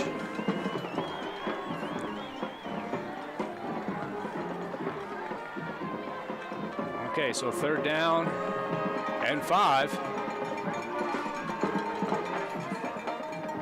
All right, what do you like to see here? I wouldn't mind seeing a little play action, or maybe the counter that's been effective. Either of those plays, and I'm happy. All right, 3rd and 5. There's a snap, and the handoff again to Luis Rodriguez, and he's going to be close. Gosh. I mean, maybe. I'm going to be coach. Spot looks good. That's maybe a little bit generous, but they're going to give him the first down. It is. There goes the chain gang. It's going to be a first down for the Coyotes. 24-11 is the score in favor of the Roswell Coyotes. 8:15 left in the contest. Artesia with all their timeouts, but it's too early to call them. They got to feel helpless at this stage. Already down 2 touchdowns, as we're going to get under 8 minutes before this play goes off. And Roswell with the ball and moving. All right, there's Lynn. There's that draw again. There's Nathaniel Lujan this time. Nathaniel Lujan on the run. And maybe got a yard. In on the tackle. Yeah, it's been tough sledding for Nathaniel. That is his 11th carry for 31 yards. That's a little under 3 yards a carry, but that's okay. Yep. At this point, it can't all be like that, but important thing for the Coyotes more than anything else right now is that clock keeps running. All right, 2nd and 9, 1 yard gain by Nathaniel Lujan. And they're going to feed Rodriguez, and Rodriguez will gain about 3. Rodriguez on the carry. Miguel Soto makes the stop. Gain of about 2 on the play. His 23rd carry of the ball game, and if you told Coach Lynn that Luis Rodriguez would have 23 carries with less than 7 minutes left in this ball game before the game, he'd say, "I'll take that 10 times out of 10," because that means that they're able to utilize the running game. Well, let's see if Lynn will take a shot or if he's going to try to go somewhere in the flat area here. 3rd down and 7, ball midfield. Well, this needs to be a pass, but Luke needs to know that if he gets a little seam, he can take off with it. There's play action there, and he's going to just take off himself. And he's still in bounds. No, they're blowing the whistle. So he's going to be well short. All right. Looks like they can give him about 3. No gain on the play. No, they're going to have a 3-yard gain. Oh, well, no. Gain of 1, I'm sorry. Gain of 1? Yeah. Okay, 1 yard gain on the play, so now it's going to be a 4th down for the Coyotes. Now you kick it? Absolutely. Absolutely. Zero question. But I will say this, the only way you do go for it here is with a fake punt. They're going to try to draw the Bulldogs off sides. Of course they're going to try. Not at the expense of a timeout, but it looks like they got to take one anyway. Timeout. Roswell. All right, we'll take one too. KSVPTV.com and 106.5 Roswell's Talk FM.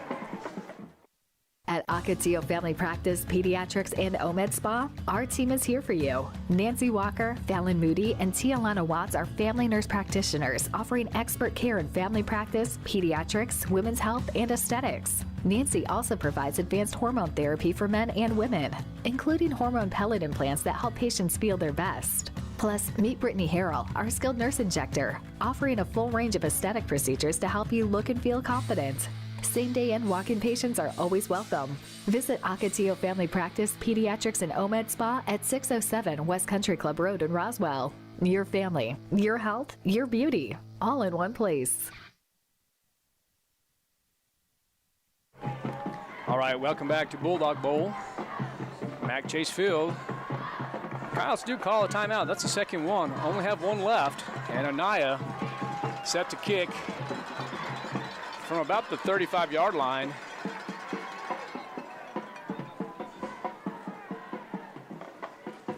Got a practice snap for. Well, I was telling them that they're going to punt. There's no.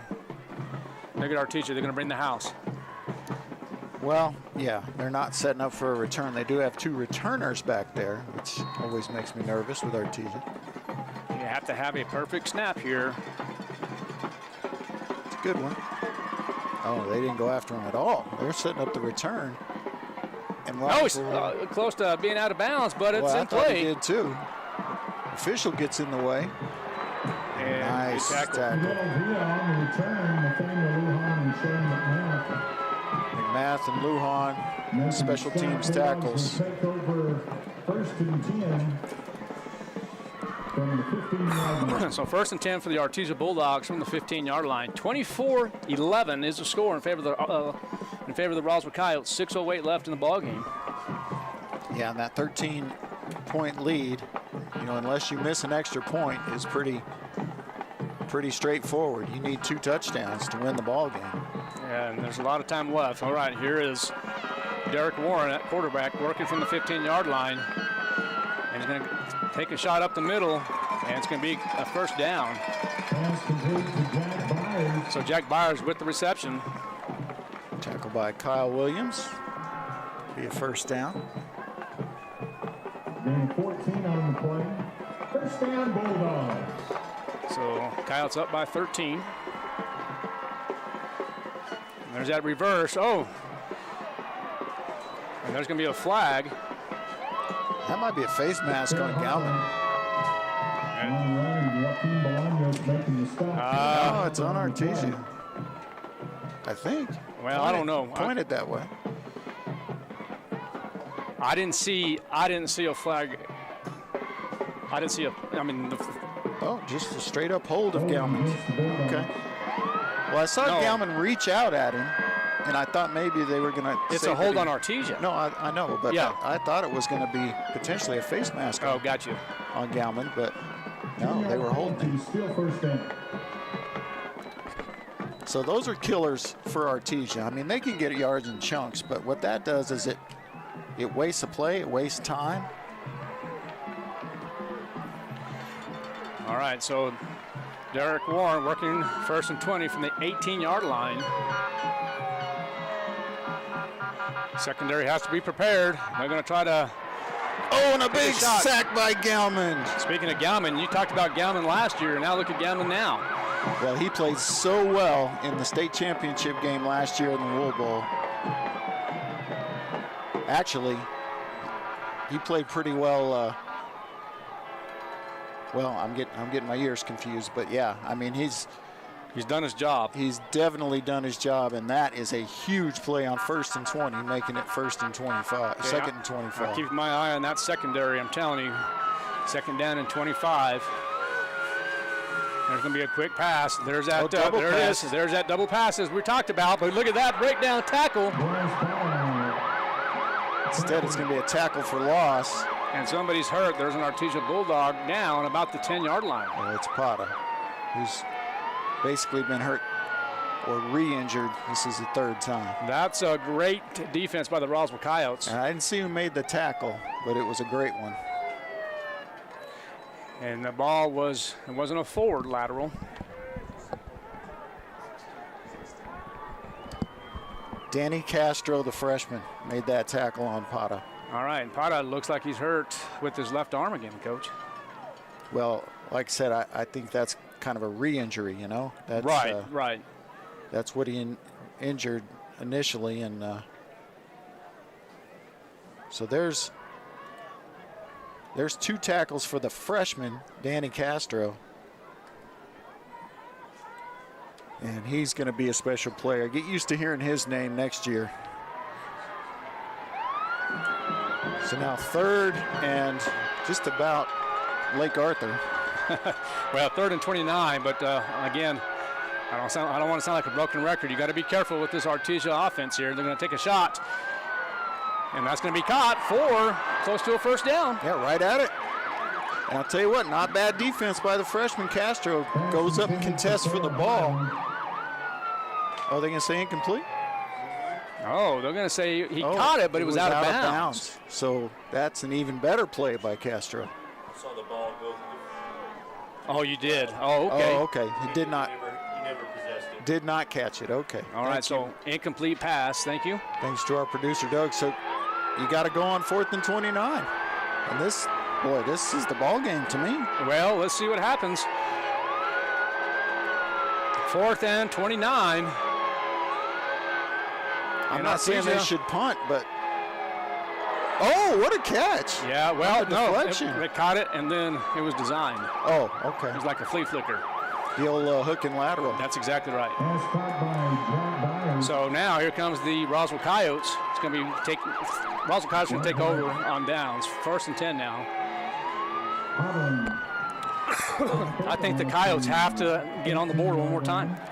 Well, I don't, but I think they have to make Artesia use their timeouts here. At the very least, I think they have to make them use their timeouts, and I think they will. I think you're going to see 3 running plays here. Makes sense. Okay. With the 13-point lead. Well, I don't know, because a field goal only gets you to 16. That's right. Still just a 2-touchdown lead. You have to score one more time, I think. All right, there's going to be the toss over to Nathaniel Lujan. He's still on his feet around the turn and makes that extra effort. Well, I'll tell you what was super smart. Staying in bounds. So well, that clock will run as soon as they get it. Right, it stopped right now, but once they... Oh, they're going to have a timeout taken by Artesia. They've got to call them. Well, let's stay right here, Coach. Let's talk about this. You have the score is 24-11. You have 4:09 left in the 5A state championship game. Now, statistically, Coach, we've talked about Jeff Lynn and the Roswell Coyotes. You know, the last time Jeff Lynn won a contest here in Artesia was last year, and it's been almost since 2020. What year was it? Year 2000. This is the last time they won here. Right. Besides the exception of last year. And my goodness, I can't believe I'm seeing this. I know it. Some of the Artesia faithful are heading to the exits. Well, and again, it's 4:12 left. There's still a lot of ball game to be played. Coyotes need to get in here one more time. I'm gonna be optimistic about it and say they're gonna get in. Yeah. But it has to be. They have to get in to really kind of seal this if they want. To say the least. A touchdown does definitely seal it, but it's looking extremely good for the Coyotes here in almost any scenario. All right, there's the handoff to Luis Rodriguez. And Coach, he goes forward and backwards a little bit. Yeah, I think he's going to lose 2 here. Let's check the spot, as they call the second timeout for Artesia. So the Artesia Bulldogs going to take another timeout. But, Coach, is there any statistics or anything that you want to say that we have not talked about in this ball game in reference to Jeff Lynn, the Roswell Coyotes in general? Anything that you want to talk about? Records? I mean, of course, you and I talked about the state championship. The last 3 years has been between the Roswell Coyotes and the Artesia Bulldogs. Well, I mean, you talk about what Coach Jeff Lynn has done. He's the only 5A program team to have any success against Artesia in the last 20 years. I mean, you look back at who they've played.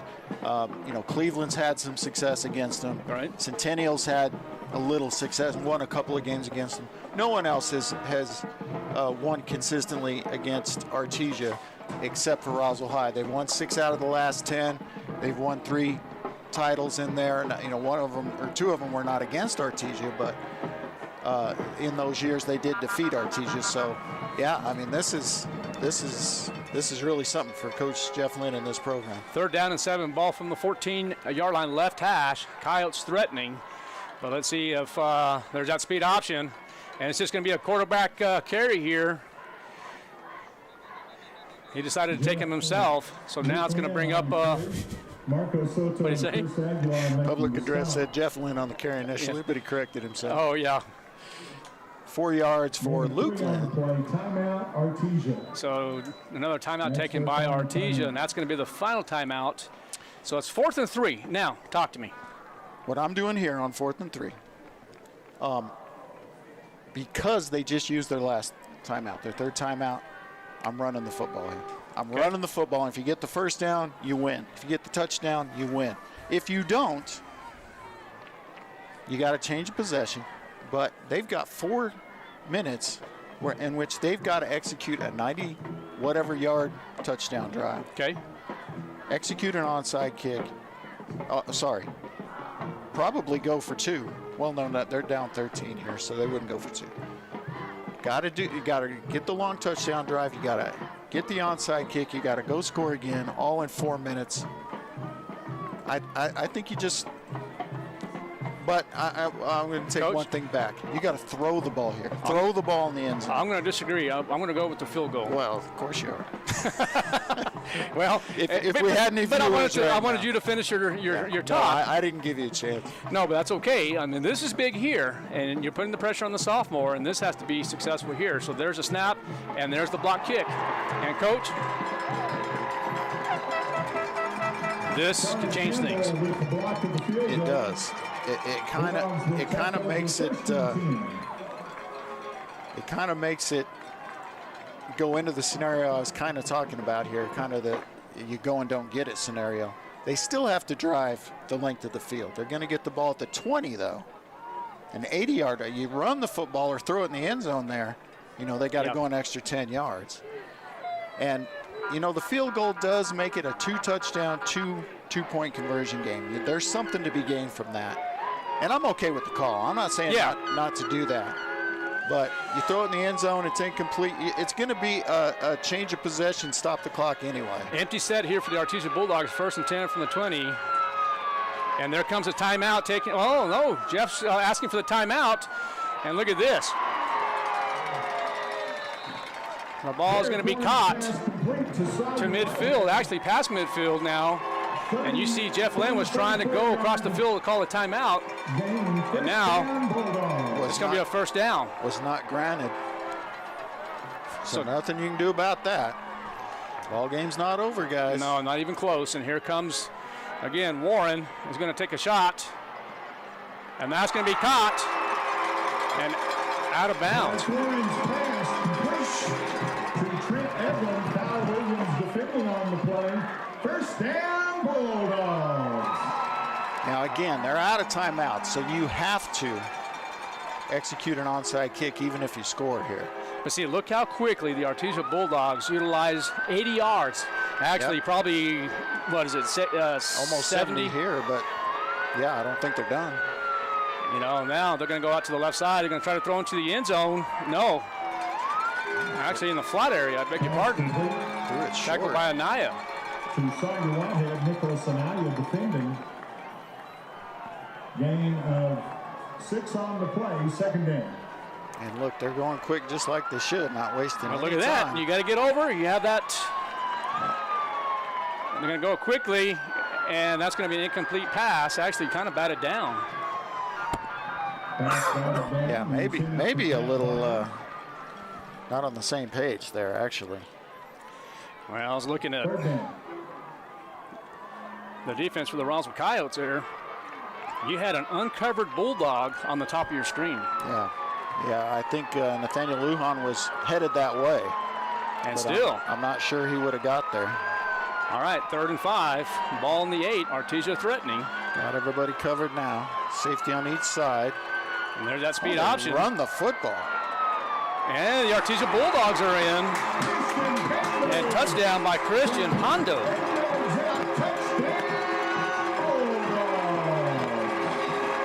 Makes it a 7-point game, so they will for sure kick it here. Yeah. But again, out of timeout, so you can't kick to us.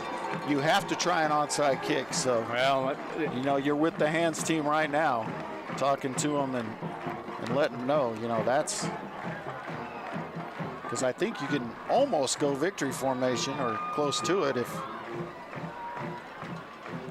Artesia does not get the onside kick. Well, this is big, and the PAT's up and good. All right, the score is 24-18.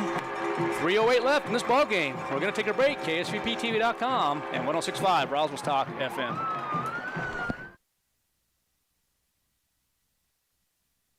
Thanksgiving season is here, and Roswell Honda is serving up the saving. Now through November 26th, find huge rebates and discounts across the lot for you to gobble up. Get 3.99% for 60 months on all 2026 Honda CR-V, CR-V Hybrid, or HR-V. 2.99% for 60 months on 2025 Honda Accord Hybrid, or at least the all-new 2026 Honda Civic Hybrid, just $269 a month for 36 months. Plus, get a free soda 12-pack just for stopping by, free pie with a qualified test drive, and a free turkey with purchase. All into savings at Roswell Honda, 2177 West 2nd.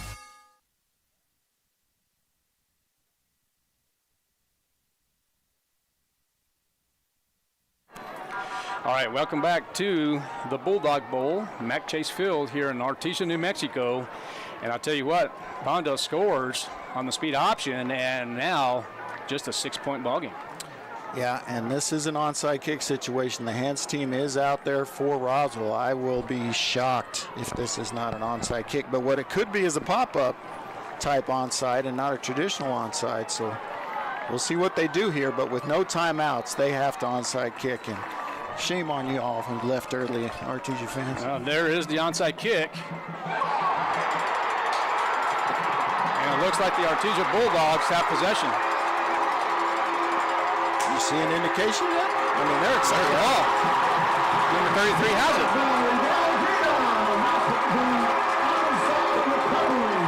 Wow. Now there's tons of time left.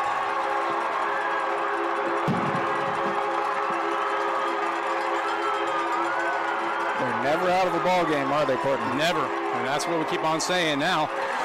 The onside kick was successful for the Artesia Bulldogs, and again, here's where the secondary is going to have to be extremely disciplined here because they're going to go back to the end zone. Well, I'm not sure of that because they've got all the time in the world now. Now you've got your whole playbook. 3 minutes is an eternity for this offense. They could run the ball. They can do whatever they want. And they only have one timeout left.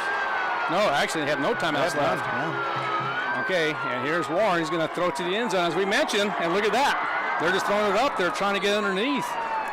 Yeah, he let that go a little before he wanted to because of the pressure by Ramage. And that will stop the clock. That play somehow only took 4 seconds. But that might be an advantage for Roswell, actually. If Artesia scores quickly, Roswell might need those precious seconds. All right, the momentum has changed here, it seems like. And at the block field goal, then the touchdown. Without a doubt. And there's Warren again, rolling out to the left side and has an eligible receiver open. And you got to be careful with that. Don't get him on a personal foul.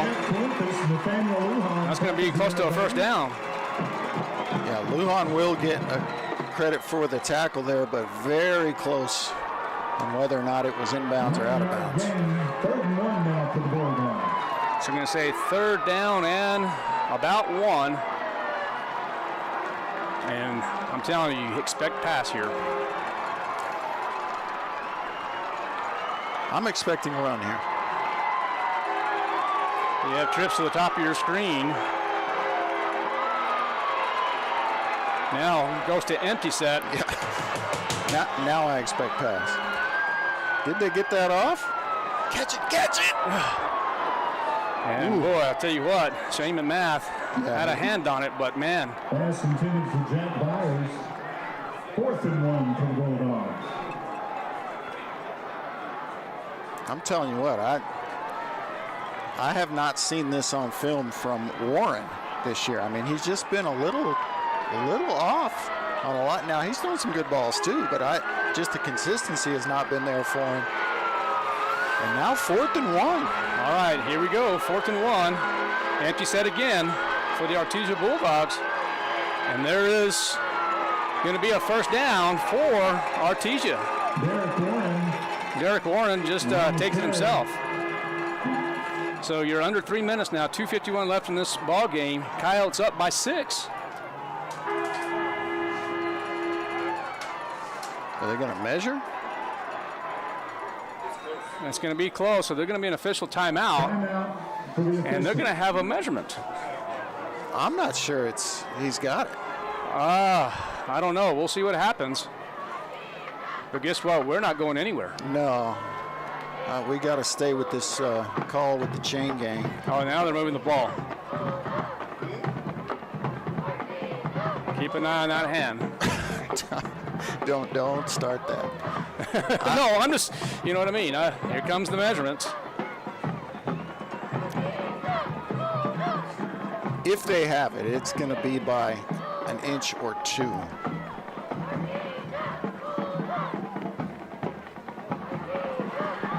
And the Artesia Bulldogs appear to have it by about an inch. Boy, Roswell is celebrating like they didn't have it. But the call is first down Bulldogs. Boy, close. Very close. All right. What'd we say? We hope it's a good game and for it's been the a great benefit game. of both programs and fan bases. Now you're going to watch the fade on this here. Watch the secondary. They're going to go to the end zone. And there it is right there. And underthrown. Williams right with him. He didn't really turn around to the point where you'd want him to, but I'll tell you what, I don't like going down that sideline because look at the shadows. Right. Your receiver is looking right back into the sun and trying to pick up that ball. If I'm going to throw that, I want to throw it the other way into the shadow of the press box here at Mack Chase Field. Well, it's 2nd and 10 from the 39. I expect this 3 more times if they don't get in before then. I'm just telling you, Coach. No, I'm with you.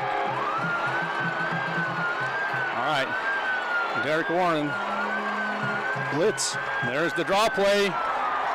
Ramage can't get him diving. And it's going to be close to a first down. Yeah, it's going to be about a yard short. Christian Pondo on the carry. Gain of 9 on the play. And the clock's running. 2 minutes and 26 seconds left in the ball game. That's probably favoring Artesia, though, at this point, because they're going to score or nothing here. I mean, it's miscommunication. I think he's going to have a first down. I think he's going to be short. No gain on the play. Oh, you're saying no gain? I'm saying no gain. 4th and 1 for the Bulldogs. Oh, it's 4th and 1 again. Jeez. Boy, you know who this is tough for on right now? This is tough on Coach Maupin because do you play it safe, try to get the first down, or do you try to catch him and win your title by going to the end zone? You're going to the end zone on this play on 4th and 1. It's quarterback run. Empty set. Secondary, be prepared.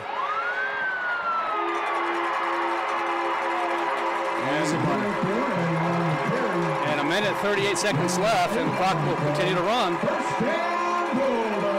Right now, it could be an injury timeout, actually. It would have, but McMath is slow to get up. Man, what a ball game this has been. Looks maybe a cramp area. Yeah, when that leg goes in the air, that's almost always the case.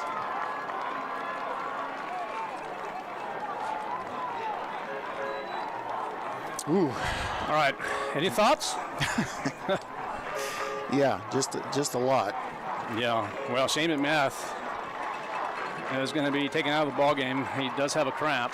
Looks like in the calf area. The question is, can this defense hold the best offense in the state on this one final drive to win a state championship? Well, Coach, that's the question we're all asking ourselves It's here. a big ask. And so, again, just be careful with the fade pass into the end zone right off the bat here. 1st and 10 from the 22. Basically one-on-one coverage wherever you want it.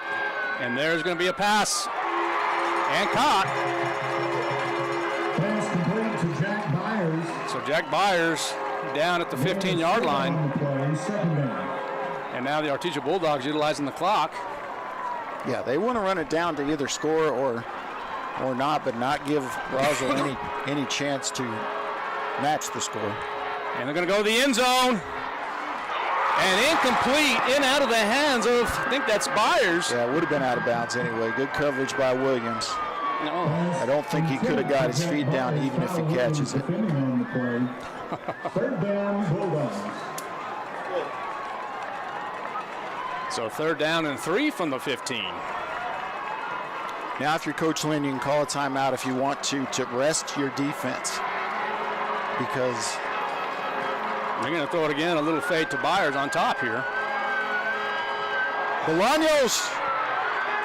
And now it's going to be a 4th down. Another one? And about, Pass complete to Christian Pondo. I think it's going to be 4th and about 3. Yeah, 2.5. So here it is right here. This is the ball game. The Bulldogs going to go to the end zone here. Maybe not. Maybe not. There goes the fade up there, and they're going to say it's a catch and a first down. Tell you what, threw that ball in the dirt, and Jack Byers, the part-time third baseman, makes the play.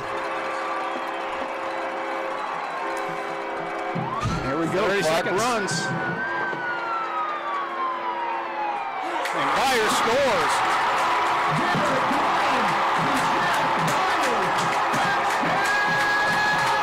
And a touchdown for the Artesia Bulldogs, and now it's all tied up. And now with just 24 seconds left, all they need is a PAT, and wow. All I can say is wow. Yeah. And why is Roswell calling a timeout here? They only have one. That's what I heard. Can you give me any reason why Roswell would call a timeout? I'm not sure. Maybe, I don't know. Now, you're just kicking this for Artesia, right? Well, is there any question? Well, I don't know. The only thing I would say is, are they predicting that the Artesia Bulldogs are going to go for two? Yeah, I think you really need that timeout with 24 seconds left on the kickoff or on the next possession. The onside kick was effective, and the Artesia Bulldogs capitalized on it big time. Yep. And now the Artesia Bulldogs 24 seconds away from the state title. Score is 25-24 in favor of the Artesia Bulldogs. We're going to take a break. KSVPTV.com and 106.5 Roswell's Talk FM. Ready, set, hurry on down to Tate Branch Roswell, where we finish first. Experience the Tate Branch difference here at Tate Branch Roswell, where business is done the Tate Branch way with honesty and integrity to deliver an exceptional customer experience. We have a huge selection of pre-owned cars, trucks, and SUVs that are priced to move and are backed with a lifetime powertrain warranty. It's all backed by friendly, hometown customer service that puts you first every time. So don't wait. Head on down to Tate Branch Roswell right here at 2000 West 2nd Street and drive home happy today. Tate Branch Roswell. Come experience the world-class experience you have been waiting for.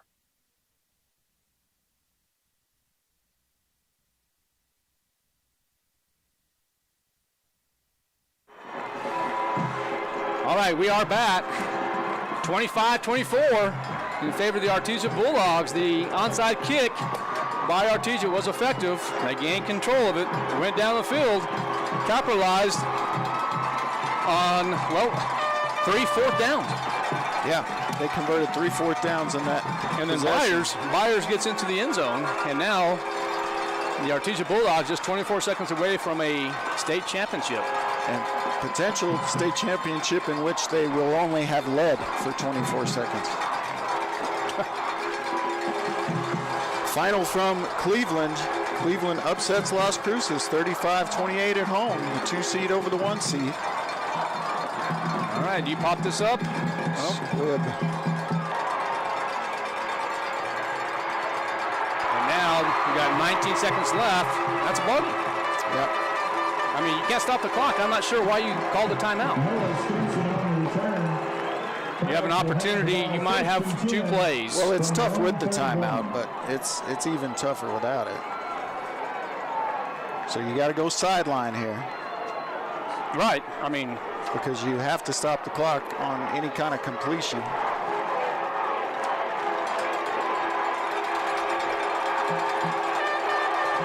All right, 19 seconds left.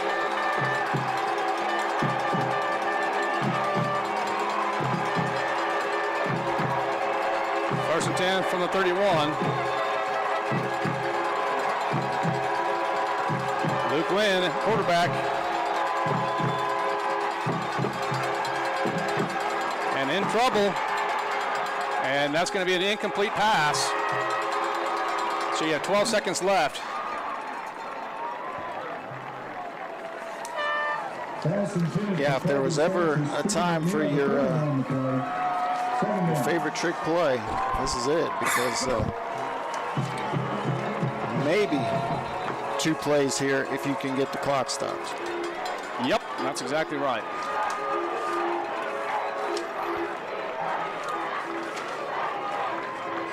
All right, is there an injury? Injured Bulldog on the Coyotes sideline, which Coyotes have led throughout the game, and the whole entire game. All but 24 seconds. All but 24 seconds.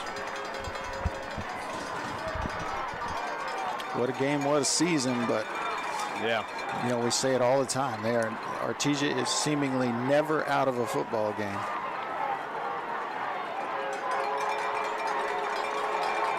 And here we go, injury timeout over. That's right. Potentially, this could be the last play. Yes, it could. They're going to go empty sets, and they're going to air it out right here, Coach. I'm pretty sure of it. There's Lynn going out to the left side. And it's going to be, in and off the hands, or in and out of the hands of Noah Estrada. Yeah, not a bad look there. But I tell you what, if Estrada makes that catch, the ball game's over. It's over. So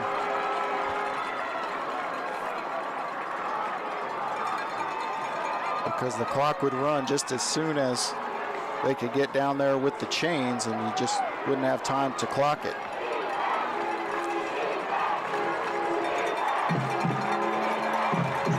All right, 25-24, 4 seconds left. This is the last play of the ball game. Yeah, barring a defensive penalty.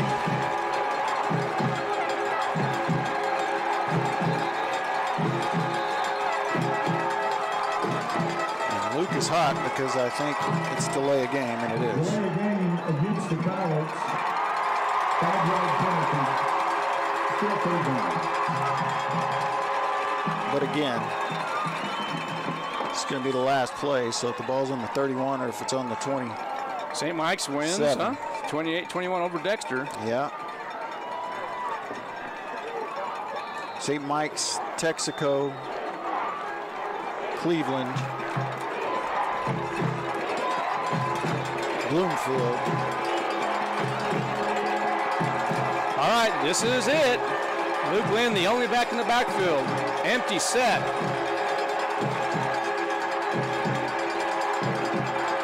And Lynn in trouble. And the Artesia Bulldogs are going to win the state championship with a score of 25-24. And it looks like Luke Lynn is down, but not injured.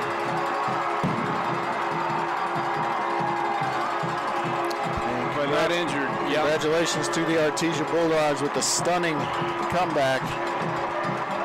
Down 2 touchdowns with 4 minutes left? 4 minutes. And they score, they execute the onside kick, and they get it done for championship number 33. Best all time in the nation since 1950. All right, well, you want to take a break and go over this here in just a second? You bet. All right, we'll be right back. KSVPTV.com and 106.5 Roswell's Talk FM.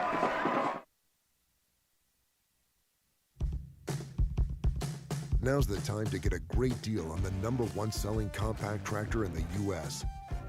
Professional grade mowers, durable sidekick utility vehicles, and versatile compact tractors.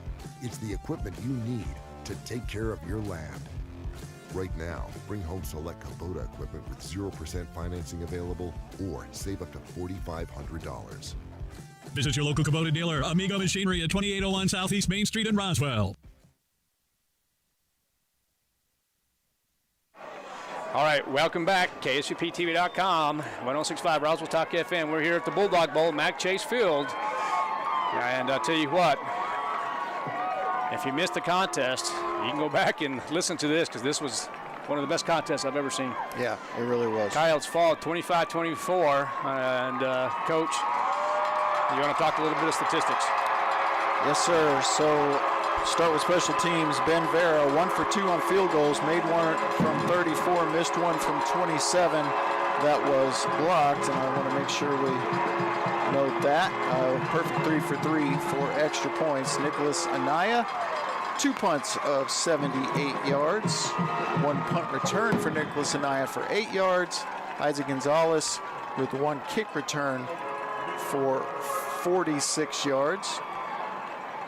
Defensively for the Coyotes are led by Nick Anaya with 5 tackles, Jonathan Ellis with 5, Cannon Ramage with 4, Nathaniel Lujan with 3, Joaquin Bolaños with 3, Kyle Williams with 4, 2 for Shane McMath, 1 each for Estrada and Galman, 2 for Aranda and Tarin.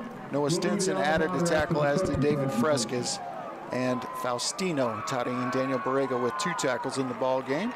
Noah Stinson recovered an onside kick, and Cannon Ramage had a fumble recovery, and that fumble was forced by Gabe Villegas. Will the teams please proceed to your All right, offensively, the Coyotes 209 yards on the ground, 3 yards and a touchdown for Allen Ingram, 3 yards on 1 carry for Rendon Duran. Luke Lynn, 12 carries for 19 yards. Nathaniel Lujan, 12 carries for 36 yards. Sophomore Luis Rodriguez, 24 carries, total of 148 yards and a touchdown. Luke Lynn, 7 for 11, 120 yards and an interception. Those 7 catches going to Allen Ingram, 2 catches for 6 yards. Isaac Gonzalez, 2 catches for 52. Colby Sanchez, 3 catches for 62. All those catches and passing yards are from the first half. The Coyotes with 0 passing yards in the second half. And again, they led the game until the last 24 seconds of this state championship. What a game, what a season for the Roswell High Coyotes as they accept the red trophy. Obviously, you're wanting the blue and showing the good sportsmanship, but yeah, tough day for the Roswell Coyotes. Well, I'll tell you what, once again, congratulations to the Artesia Bulldogs, 34th state championship? 33rd state championship. And tell you what, ladies and gentlemen, this was a heck of a ball game. Coyotes fall 25-24. And tell you what, the Coyotes, they don't have anything to be discouraged about. I mean, yes, they lost the ball game 25-24, but season well done. The Roswell Coyotes now will fall to 9-4, the state runner-up. And as for the Artesia Bulldogs, will improve their record to 12-1, and they are your 5A state champions. All right, well, this is in the books now, Coach. So now I think you and I will be doing the green-red games here in a couple of weeks. I'm pretty sure we'll get confirmation about all that here soon, but we'll see what happens after that. Well, Coach, it's been a pleasure doing Roswell football this year with you, partner, and as usual, it's a lot of fun, and we want to thank our sponsors, our producers, Gene Dow, and all of KSVPTV.com for making this happen. All right, guys, we're going to close this out from the Bulldog Bowl, Mac Chase Field. Safe travels back to Roswell, and it's always a great day to be a Coyote. We'll see you next year. Would like to thank you for your support. Ready, set, hurry on down to Tate Branch Roswell, where we finish first. Experience the Tate Branch difference here at Tate Branch Roswell, where business is done the Tate Branch way with honesty and integrity to deliver an exceptional customer experience. We have a huge selection of pre-owned cars, trucks, and SUVs that are priced to move and are backed with a lifetime powertrain warranty. It's all backed by friendly hometown customer service that puts you first every time. So don't wait. Head on down to Tate Branch Roswell right here at 2000 West 2nd Street and drive home happy today. Tate Branch Roswell. Come experience the world-class experience you have been waiting for. If you're missing a tooth or several teeth, a dental implant may be the ultimate solution. Implants look and feel so much like real teeth that you probably forget you have an implant. Maupin & Brown Dentistry is one of New Mexico's most experienced implant providers, with literally thousands of implant patients who are absolutely delighted with the results. Call Maupin & Brown today for an evaluation. You'll be surprised how affordable implants can be. Maupin & Brown, your choice for experienced, state-of-the-art dentistry. That concludes this presentation of sports on 106.5 Roswell's Talk FM and online at ksvptv.com. Football on 106.5 Roswell's Talk FM and online at ksvptv.com is presented by Amigo Machinery, Artesia General Hospital, Bob Reed Pest Control, Central Valley Electric, Eastern New Mexico University Portales and ENMU Roswell, Maupin & Brown Dentistry, Pecos Valley Equipment, Roswell Seed Company, Trustmark Roofing, Trans Aero Medevac, Dion's Pizzas, Salads, and Subs, Farmers Country Market, Fulkerson Plumbing and Heating, National Furniture Liquidators, Richland Dodge and Richland GM, Plateau Wireless, Roswell Honda, Wakefield Oil Company, and Tate Branch of Roswell. Thanks for tuning into this special broadcast. We now return you to your regular scheduled programming.